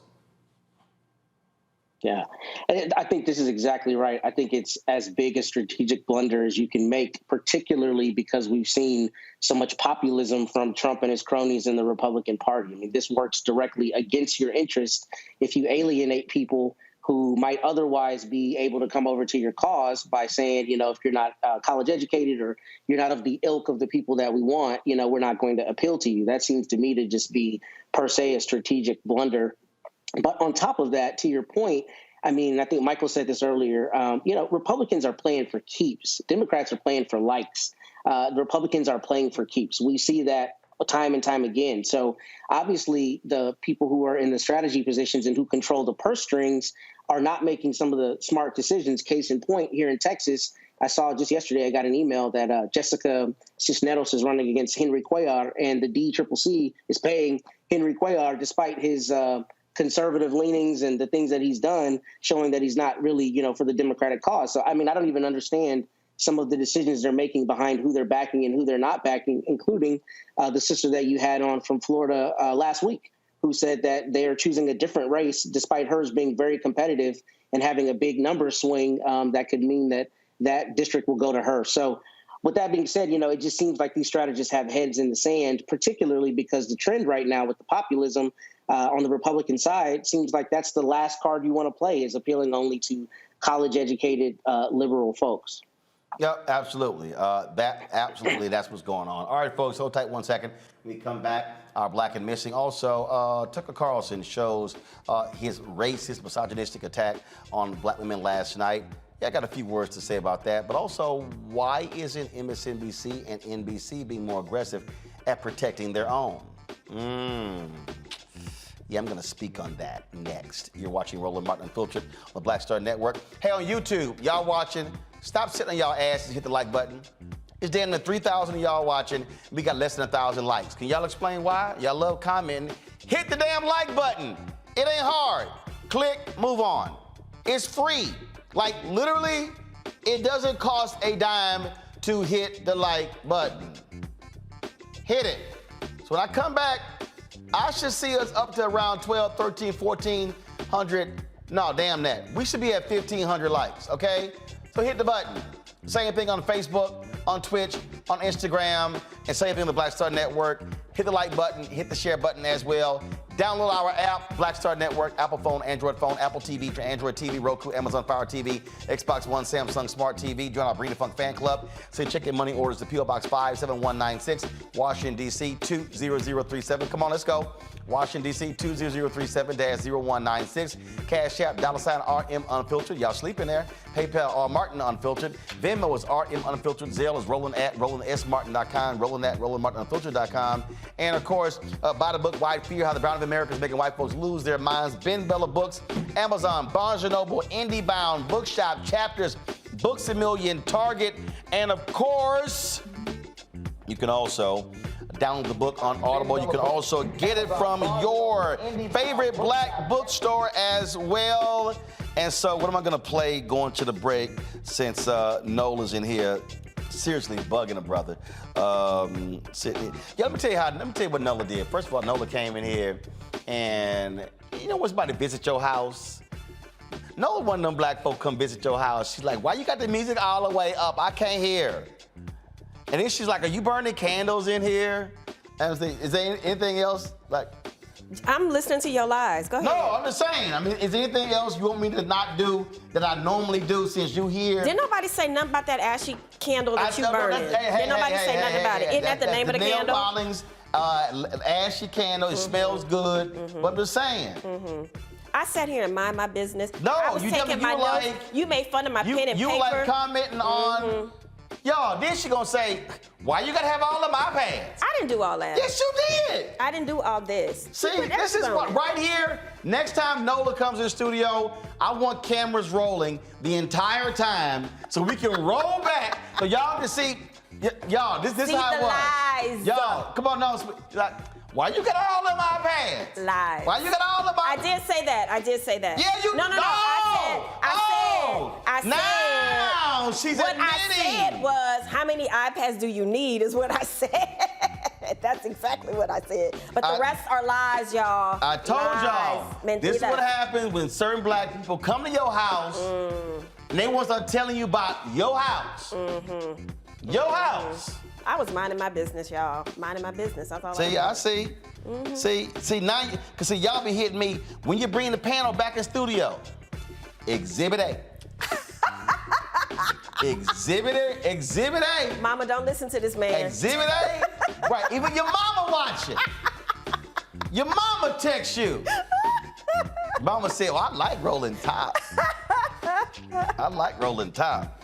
See, I'm always good, y'all, because I always got the mamas on my side. And so when the daughters and the sons get out of line, I can always count on the mamas to cuss out the daughters. Not cuss out. You know you got a line. Your mama gonna, your mama gonna give you. Where your mama from? New Orleans, Louisiana. She gonna hit your ass with a root. She gonna hit you with a root. All right, y'all. I gotta go to a break. Let me listen to my man, Willie Hutch. I'll be back.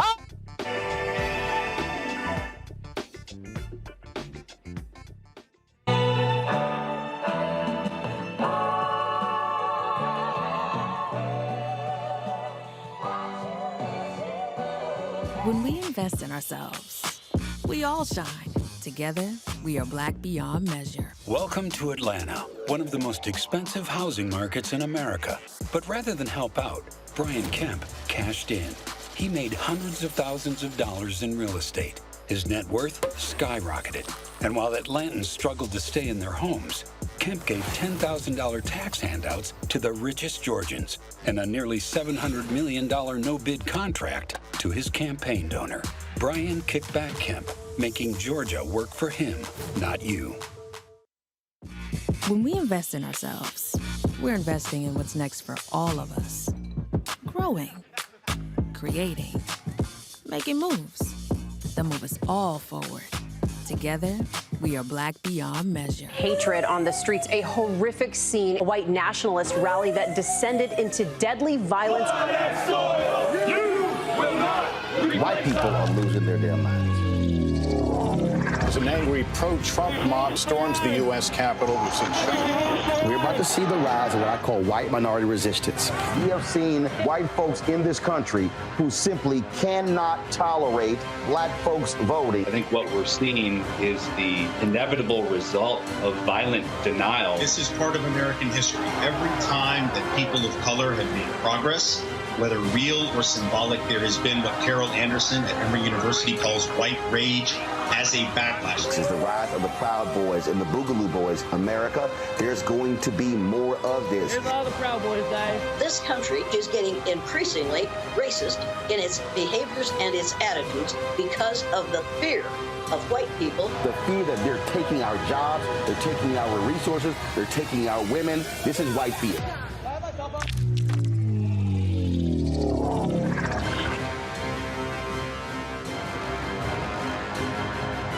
Libraries empower the community with education. Liberia Economic Development Initiative, LEDI, is hosting the International Life Changers Awards and Liberia's bicentennial to celebrate LEDI building the country's first modern public library and technology center. Join event host Roland Martin. Our honorees, Reverend Dr. Jamal Bryant, Zernona Clayton, Thomas Dorch Jr., Dana Lupton, Dr. Tammy Graysteel, on October 29th at the CNN Center, Atlanta. There are no public libraries in Liberia, but together we can change that. Get tickets at ledinow.org. Hey, I'm Antonique Smith. Hey, I'm Arnaz J. Hi, this is Cheryl Lee Ralph, and you are watching Roland Martin, Unfiltered. I mean, could it be any other way? Really? It's Roland Martin.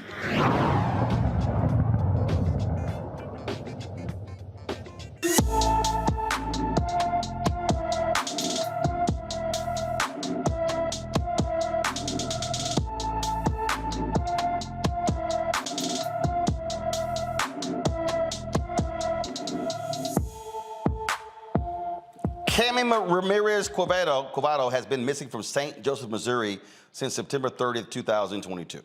The 25-year-old is 5 feet 3 inches tall, weighs 120 pounds, with black hair and brown eyes.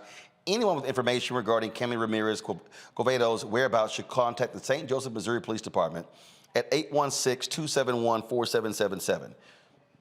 816-271-4777. All right, folks.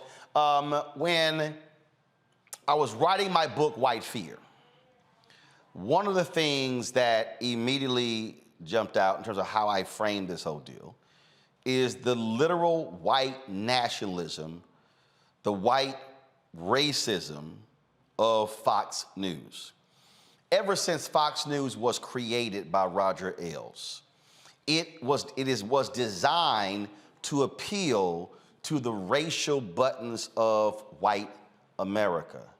It has always been about the white outrage. That's why they have targeted African Americans, target Latinos. That's why every time they need their ratings boosted, they'll conjure up a caravan coming to the southern border. That's their entire deal. And so when they decided to oppose, if you will, or speak truthfully about the election with Donald Trump, he began to attack them, and One America News and Newsmax's ratings began to increase. And so they began to lose numbers. And so they freaked out and said, well, let's double down on Donald Trump, double down on election lying. That's why Dominion is suing them. And so they've even allowed Tucker Carlson, who is nothing but a trust fund baby, born with 2 silver spoons in his mouth, to all of a sudden create this whole notion that he is a populist and he cares about the working class man and woman, when really, if you listen to his show or watch his show, he is nothing but a white nationalist who's spewing hatred against people of color, and that's why his show is the highest rated one on cable news. He is all about white grievance. He's all about, oh my goodness, the white people, it's all ending for us. He is the epitome of my book, White Fear, How the Browning of America is Making White Folks Lose Their Minds. That's who Tucker Carlson is. And so this week, a couple of nights ago, he decided to take aim at Joanne Reed and specifically Tiffany Cross, two sisters with shows on MSNBC. If you want to see this level of nastiness, hatred, and bigotry, just watch this. Have you watched MSNBC lately? Likely you haven't. Like the Tootsies, you're not the target audience, but you should tune in sometime. It's remarkable. Given that opposing racism is America's national religion, it may surprise you to learn that open race hate forms much of the substance of that channel's programming. And when we say race hate, we're not referring to the subtle coded variety. You want border security? You giving your kids piano lessons? You like Shakespeare? You believe in the SAT? You must be a racist. That's not what we're talking about. We're talking about the kind of race hate you cannot mistake for anything else, the kind where people just come out and announce, I hate this race of people, and here's why I do. It's hard to believe that anything like that is happening right now on American television, but it is, out in the open. And the most amazing and the most creepy part of all is that no one is saying anything about it. It's all but ignored. And honestly, we had no idea it was going on either until we started getting texts from people. Are you watching this? Can you believe this? So we tuned in. Apparently on the left, what you're about to see is considered completely normal, even good. And that should worry you deeply. You don't want to live in Rwanda. But on MSNBC, they're already there. Now, you probably knew about Joy Reid, the race lady, who's been fixated on race hate for years now. But MSNBC has a new host, someone called Tiffany Cross, who hosts a show called The Cross Connection. Here's a selection.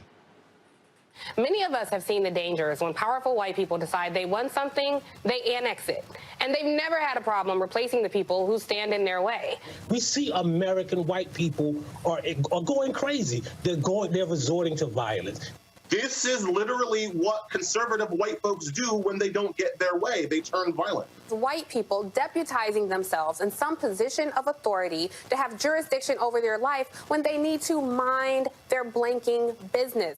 I don't think it's our responsibility to be tasked with destroying and dismantling the racial oppression that's against us. That's just saying we're more at fault than the white people who constructed this system and the white people who continue to practice institutional racism. A majority of white people do not support policies that would unpack and unroll and reform this system of justice. This is what they want. Matt Gaetz is giving the white folks what they want.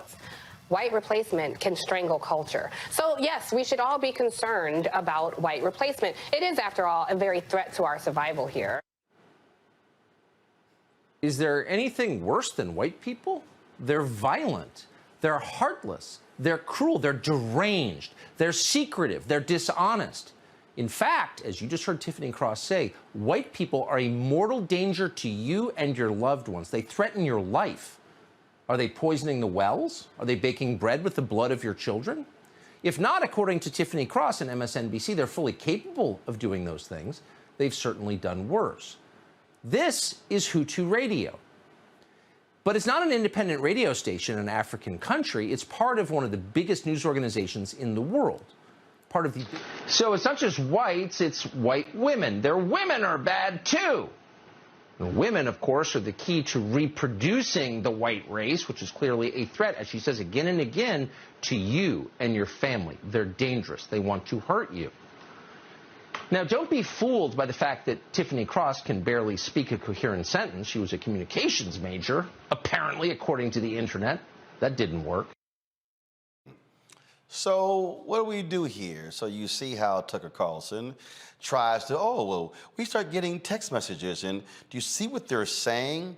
Folks, we have watched Fox News for years. We have watched as they have attacked black rappers and other groups, how Glenn Beck, when he was there, talked about how Obama hated white people. We've seen how that was the strategy. We've actually heard from people who used to work at Fox News talk about how their strategy absolutely is about appealing to the issue of race and driving this issue.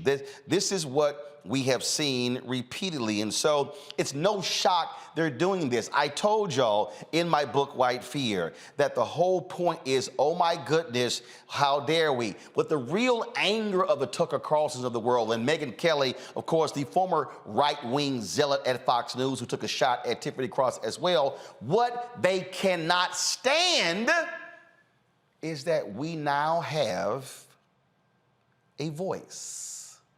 See, what bothers them, what bothers a Tucker, what bothers all of them, and in fact, Megyn Kelly even tried to say Tiffany Cross had a failed show, which I was very surprised by, because Tiffany actually has the highest rated show on MSNBC on the weekends.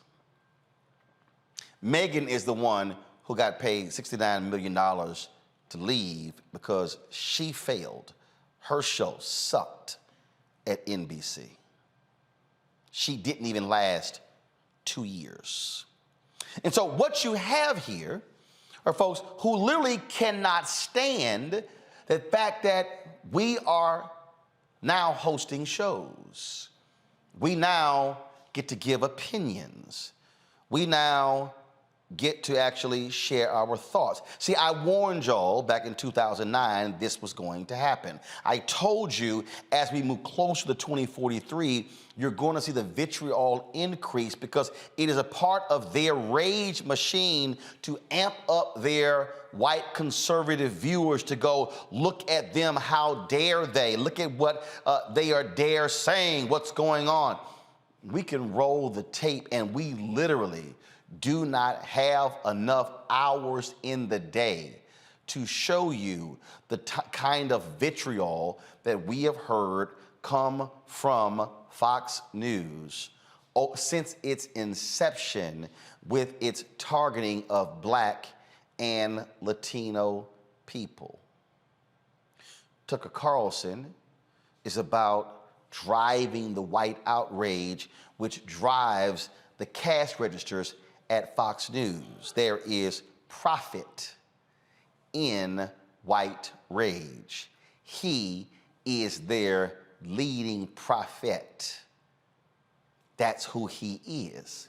And so when you understand that, then how do you counter that? For some reason, I've yet to see, and maybe y'all can let me know in the control room, I've yet to see a forceful reaction from MSNBC or NBC regarding the attacks on their host, Joanne Reed, Tiffany Cross. Now, Fox News, one of the things that they always did, they employed a very aggressive PR team. They pushed back hard when folks attacked Sean Hannity or Bill O'Reilly or Megyn Kelly. I don't understand why MSNBC and NBC is so quiet. Why they are unwilling to engage. See, I'll deposit this, and let me just help y'all out. One of the biggest problems, y'all, with progressives is they're scared to fight. See, no, that's we don't want to do that. That's just not how we do things over here. See, Fox News will viciously attack, and they will have all of their shows attack and attack progressives. Oh no, we don't want to engage. See, that's why when that right-wing zealot Mark Levin 3 weeks ago on his radio show attacked me and said, Roland Martin will never invite me on his show. I did that night. It's been 3 weeks. he hasn't responded. See, I'm not willing to fight anybody on the right. Sean Hannity, I ain't scared of you. He's been running from me for a decade. Bill O'Reilly, running. Tucker Carlson, running. Laura Ingraham, running. Take your pick, all of them. Lincoln Kennedy over there, running. Greg Gutfeld, running. All of them, running.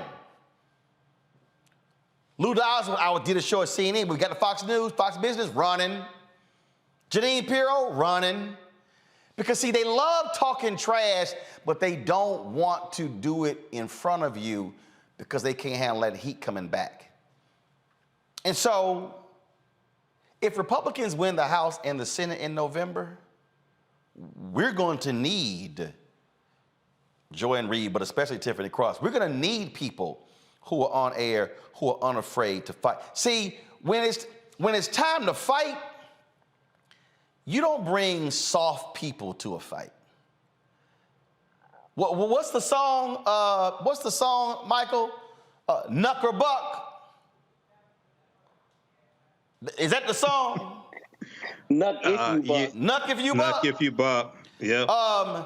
MSNBC execs, NBC execs, y'all need to get some knuck or buck. Y'all need to wake up and understand what is going on here, because this thing is not going to get for the better. You got to have some folks who are willing to throw down and willing to fight, willing to swing. And I dare say, and let me be real clear, I'm not doing this commentary because I get invited on Tiffany's show. I'm doing it because I understand what is at stake. I understand democracy. I understand that we've got to have folks who are willing to fight, willing to engage, willing to do battle. There's a great story in the Bible of one of David's mighty men, and there was a field of lentils, and the people of Israel were like, man, look, that's a field of lentils. We gonna get that thing up. We ain't fighting over that. But there was a certain man named Shema. And Shema said, no, if God gave us this land, I'm fighting over it. And stood there and fought with both hands. Slayed them with both hands over a field of lentils. We've got to have modern day Shemas, men and women who are willing to go hard at Fox News, at Tucker Carlson, at white supremacy, at these domestic terrorists in this country. And we need folks who are modern day Shemas, who are men and women who are black, who are white, who are Latino, who are Native American, who are Asian. Because when you say this is a fight for the soul of democracy, no, what this is about is now the redefinition of America and becoming a more perfect union. And folk like Tucker and Fox News wants us to continue to be what we've always been. Now, this is game on. And we need warriors like Tiffany Cross on the battlefield. We got enough people on the sidelines watching. We need folk who are ready to swing. And her bosses and her network should have her back. Period. Real quick, thoughts from our panel before I go to my education segment. I'll start with you, Matt. I think you're right. I think we shouldn't be surprised that a paleo conservative who is often saying off-the-wall things did it again, particularly because we know he espouses great replacement theory. I mean, this is Tucker Carlson's forte. This is what Fox News leverages for the people that watch it. And you said it, profit is the motive. So I think you're 100% right. I think we need those people, and I think those people to fight. And I think the Democratic Party, to your point, we talk about it every week. They not only don't fight effectively, but they don't fight voraciously, and they don't fight for keeps. Republicans tell us at every turn what they're doing, what their plans are, and they fight no holds barred. And Democrats need to do the same thing. Nola? This is definitely a personal, it touches me personally as a guest on, Tiffany's show, and her professionalism and the important voice that she is for everyone in this country and beyond, but especially for Black women, I know what it feels like to have a powerful white man to try to tarnish your reputation.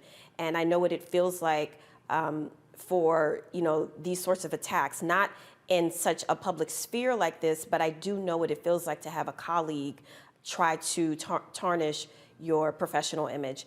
And the dangerous part is that as Black people, you know, we are raised with this idea that we have to be 10 times better. And I would posit as a Black woman, let's multiply that by 3. So we have to always be mindful of our professionalism, how we present. And then we also have to always be mindful of our responses because, you know, we have to work in these environments where, you know, people have the trope of the angry Black woman. And so we always have to negotiate just how far we want to take it, how much of our authenticity we actually want to show up with. So, you know, Tiffany has this platform, Joy Reid has her platform, where they can speak an uncomfortable truth, and that's really what this is about.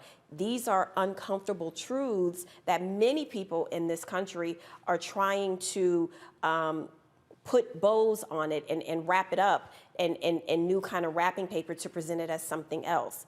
And the thing about it is this, trying to, you know, put these women in a light that sheds them as angry Black women, and I'm sure the trope of, you know, not being smart and trying to come at Tiffany saying that, you know, her show is failing when that is not the truth at all. But it's not about the truth.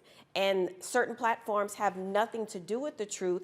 It's all about painting a picture and holding up a familiar target, you know, and people believing that. And so my issue is, I hope they are safe. At the very least, I hope that they are being provided some level of security because this has definitely endangered their well-beings in a way that just isn't fair. And that's not how it should be in a democracy like the United States. And it's not how it should be when you at work amongst colleagues. So I just hope that they are safe. Michael. Well, this is more white supremacy coming from what I call coup plotter TV or white nationalist TV. And, you know, Tucker Carlson is the golden child over there, like Bill O'Reilly was. And it was the sexual harassment scandal, but the boycotts from about from a number of different civil rights organizations that work together to get 80 advertisers to divest from Bill O'Reilly's TV show, The O'Reilly Factor. And it got to the point where that show was not profitable and they canceled his show. I've said before, we need to go after Tucker Carlson's or Tuckums, as Joanne Reid calls them, go after his advertisers. And at the same time, you know, we really have to understand this is somebody who embraces authoritarianism. He embraces Viktor Orban of Hungary. He did a documentary of Viktor Orban. This is somebody who did that interview with Kanye West, and there were excerpts of the interview that were deleted that are being leaked out now as well, and they're pimping Kanye also. Fox News is extremely dangerous.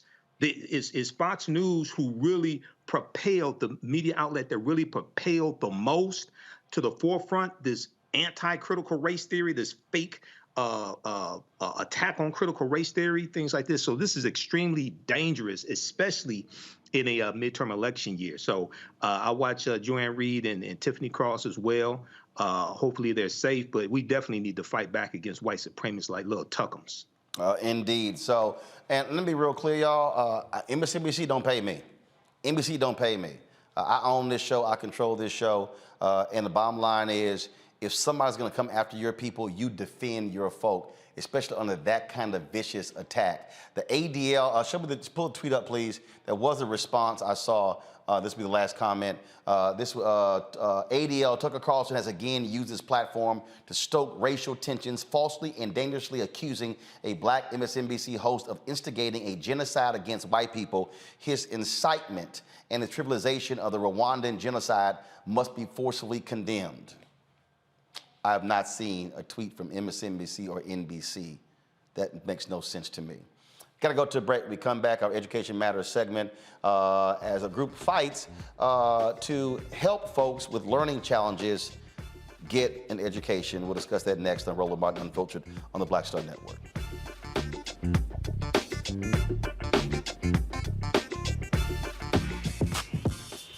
When we invest in ourselves, our glow, our vision, our vibe, we all shine. Together, we are Black beyond measure. You know what's on the ballot. It's not just legislation and policies we believe in. It's democracy. Our democracy. There's a choice on the ballot between freedom and fear, between cruelty and compassion, between chaos and community, between voting or violence. And the end of rights generations have fought for. The extremists have a plan, a roadmap for a nation where your voice is silenced and your vote is a memory, where they count their votes and cast ours aside. That's why this year, this fight, this vote is so important. Register, engage, volunteer, fight back against the disinformation and despair, and most of all, vote, because your vote is all that stands between our future and theirs. When we invest in ourselves, we all shine. Together, we are Black beyond measure. Hey everybody, it's your girl Lunel.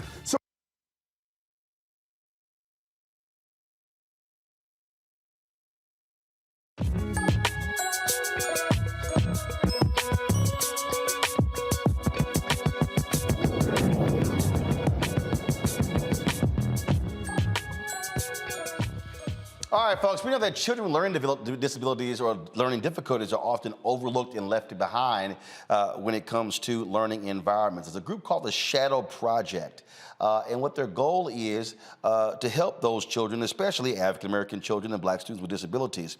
They're more likely to be restrained and excluded from general education classes. They're based in Oregon. They're a nonprofit doing the work to offer children with learning differences support they need to thrive in school. Their mission is to make schools more accessible and engaging K through 8 with learning challenges like dyslexia, ADHD, autism, and trauma. Executive Director Sharon Juneman from the Shadow Project, she joins us right now. Sharon, glad to have you with us. What was the impetus for starting this? What caused you, others to say, you know what, we've got to make this a priority? Well, I'll tell you what, the reason why the Shadow Project exists is because children with learning challenges have so much potential to contribute to our society and to be successful. And right now, they're not being given that opportunity in school. Our schools are overwhelmed, and in the pandemic, kids with learning challenges fell even further behind than the general population. And our world is missing out. We are missing out on these children because they're in the state of Oregon. 40% of kids with disabilities do not graduate high school on time with a standard diploma. And so they're not even getting the opportunity to reach that basic education milestone. So the Shadow Project is partnering with teachers. We believe that teachers need more resources, more education, more support to teach kids who have learning differences like ADHD and autism and dyslexia, so that they can have their gifts recognized and encouraged and go on to achieve their dreams and their goals. First of all, how many places are y'all located in? You're based in Oregon, but are you national? Do you have chapters? So how does that work? We are based in Portland, Oregon, and right now we're a small nonprofit. We're expanding. We support about 50 different schools in the Portland metro area in the Mid-Willamette Valley. But our mission and our goal is to be in all of the schools in the state of Oregon. We hear from parents and teachers all over the state who are saying, how can we bring the Shadow Project to our school because our kids need these resources? All right. And then how many children have you helped thus far? And what is your goal over the next 2 to 3 years? How are you looking to expand? Yeah, I mean, over the last 15 years that we've been around, we have supported over 15,000 students to improve their reading, become more persistent, and really believe in themselves and their ability to succeed in school and in life. But every year there's 80,000 kids in special education programs in Oregon, and so we have a goal over the next 4 to 5 years to serve an additional 10,000 students. So we want to expand and grow and eventually become a national organization. Cool. Questions for my panel. Nola, you first. Thank you so much for doing this very important work. As an educator, I can tell you that these sorts of programs are definitely needed to level the playing field, so to speak, inside the classroom. So my question is, what are some of the challenges that you're seeing? I'm very curious. What are some of the challenges regarding maybe funding issues? And then secondly, how does the program help the students kind of matriculate into other populations where other students are? So is that like a seamless process? Is that challenging? So I'm just curious about some of the challenges. Yeah, I think that in terms of funding, I mean, one of the biggest challenges is that the federal regulations that provide the basis of the law that children with disabilities get a free and public education, that the legislation exists and has existed since 1975, but it's never been fully funded. So it's only ever been funded at about 40% of the total cost of what it actually would cost to follow through with all of the federal mandates. So funding is a huge challenge. But beyond that, I think that there's education and awareness. That's another huge challenge. At one study in 2017 by the National Center for Learning Disabilities showed that actually 33% of teachers surveyed felt that students with learning disabilities were not achieving to their potential because of laziness. And that's so there's a stigma in our society, and there's stereotypes about people with learning disabilities that if they just try harder, they could do it.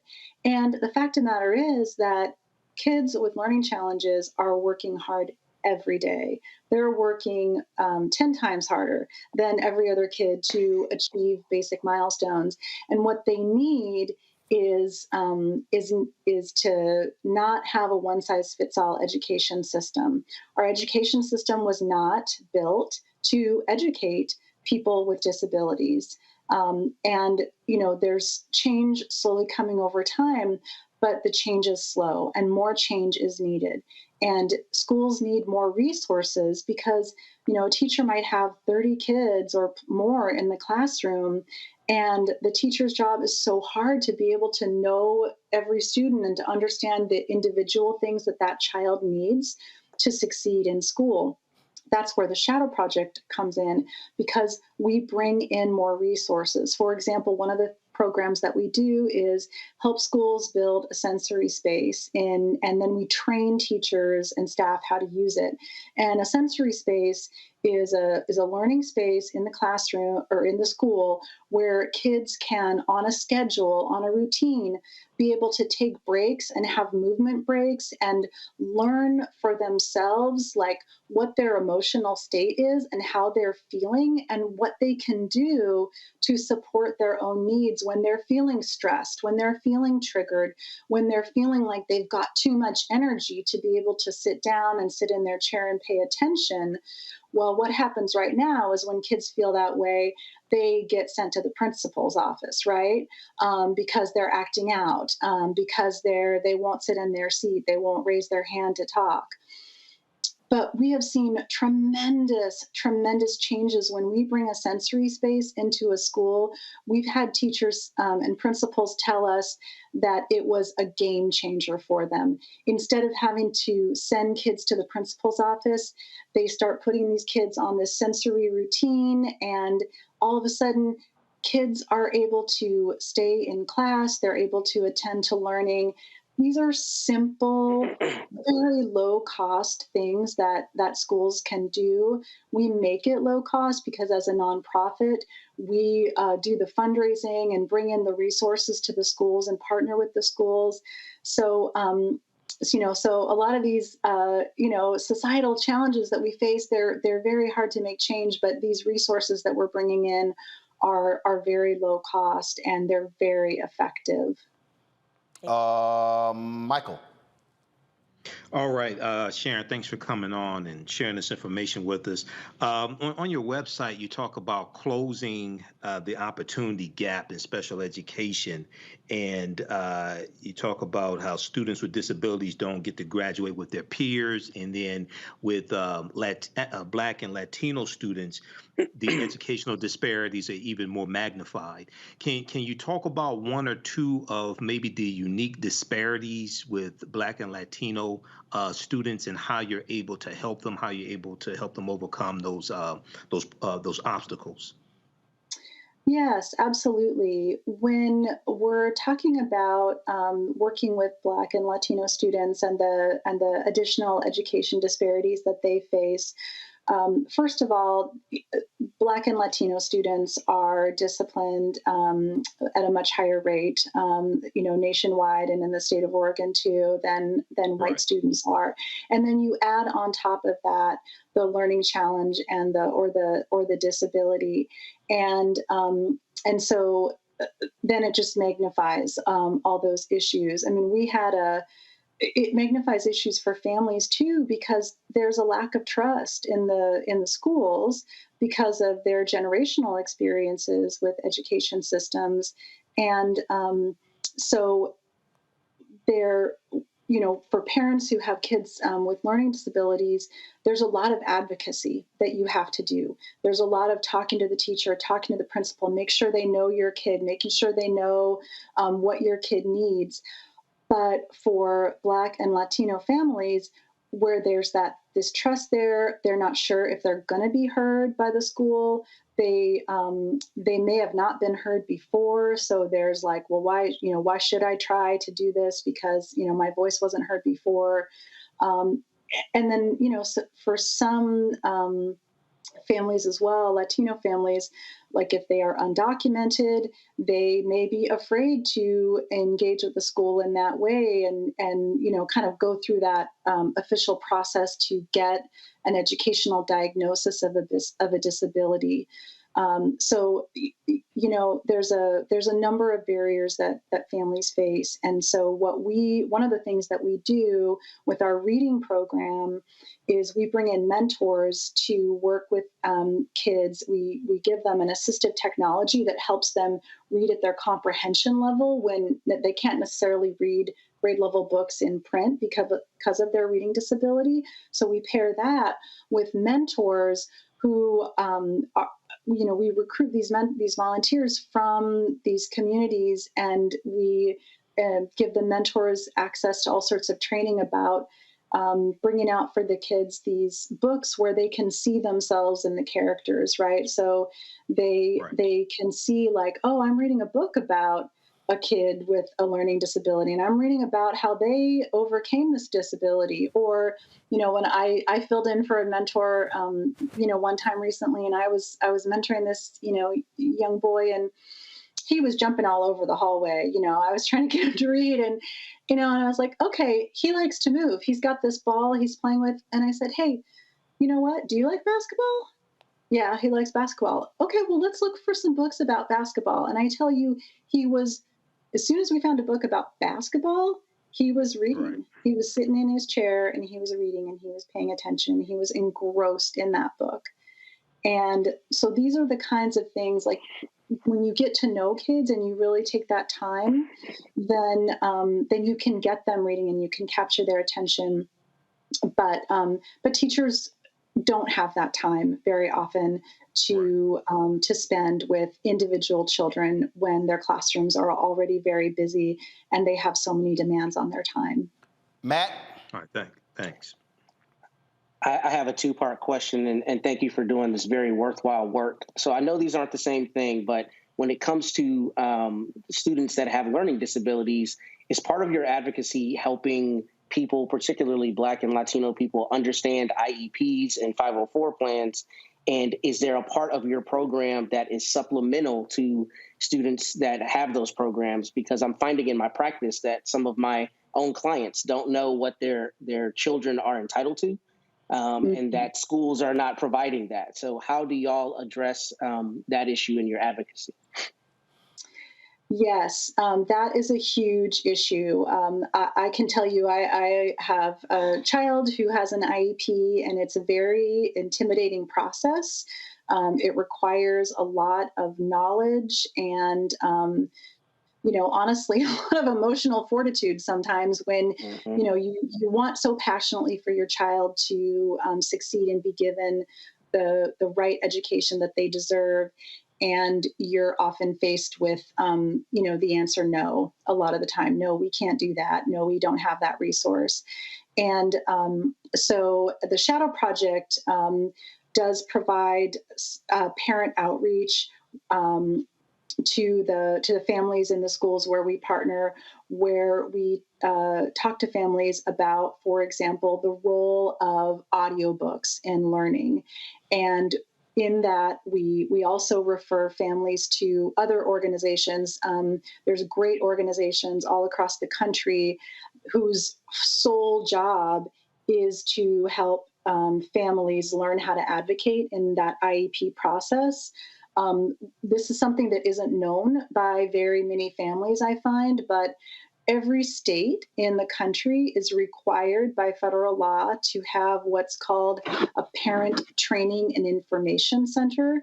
And you can just Google special education parent training and information center, and you will find the listing for your state. And it's usually a community-based organization, a nonprofit, where they have a special federal grant, and that's their job, is to provide training and webinars about how to be an advocate for your child in special education.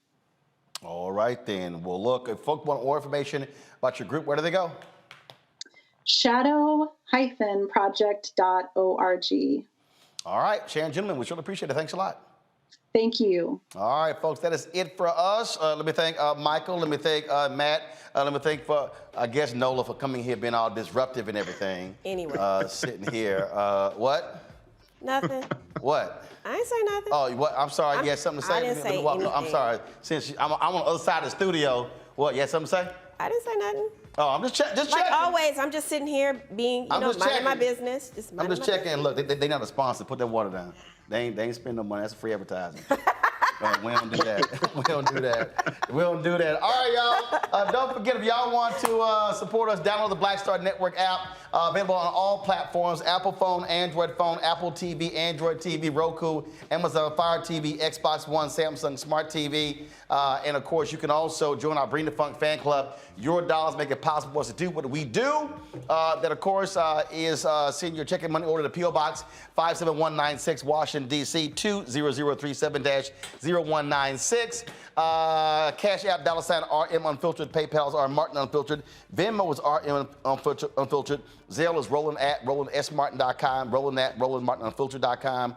And, of course, get your copy of my book, White Fear, How the Browning of America is Making White Folks Lose Their Minds. Available in all bookstores, Amazon, Barnes & Noble. And, of course, you can also get it on Audible and go to your favorite black bookstore. Folks, Sunday, actually, first of all, tomorrow, I'm in Buffalo speaking to the Buffalo NAACPs of Buffalo. I look forward to seeing y'all on, let's see here, Sunday. I have the GOTV rally That will be in Houston, 4 to 7 p.m. Pull the graphic up. So I'm going to be there on Sunday. Monday, Augusta, Georgia. We will be there working with, of course, on behalf of the Warnock campaign. Looking forward to having a town hall there. And the folks in Swainsboro, backed by popular demand, they said we're going to pack the joint out. They said they're going to have 300 to 400 people there waiting for us in Swainsboro on Tuesday. And so it's going to be a busy for a few days. I'll be back in studio on Wednesday. And so Buffalo tomorrow, Houston Sunday, Augusta, Georgia on Monday, Swainsboro, Georgia on Tuesday. Looking forward to all of you folks. Y'all take care. We always end the show every Friday, of course, with the folks who contribute to our fan club. And so we'll do that. And so don't be talking about my Ashley Larry candle, Nola. Don't be. This a black show on a black network. No, I don't. That's what's called Black Star Network. So that's why we got candles going. We got the LED lighting. It's all right. That's right. We got it going on. You know this. Y'all know. She know. This ain't how MSNBC and CNN do it. Ain't that much flavor. Ain't that much color. Our chicken is seasoned. I'll see y'all on Monday. Holla!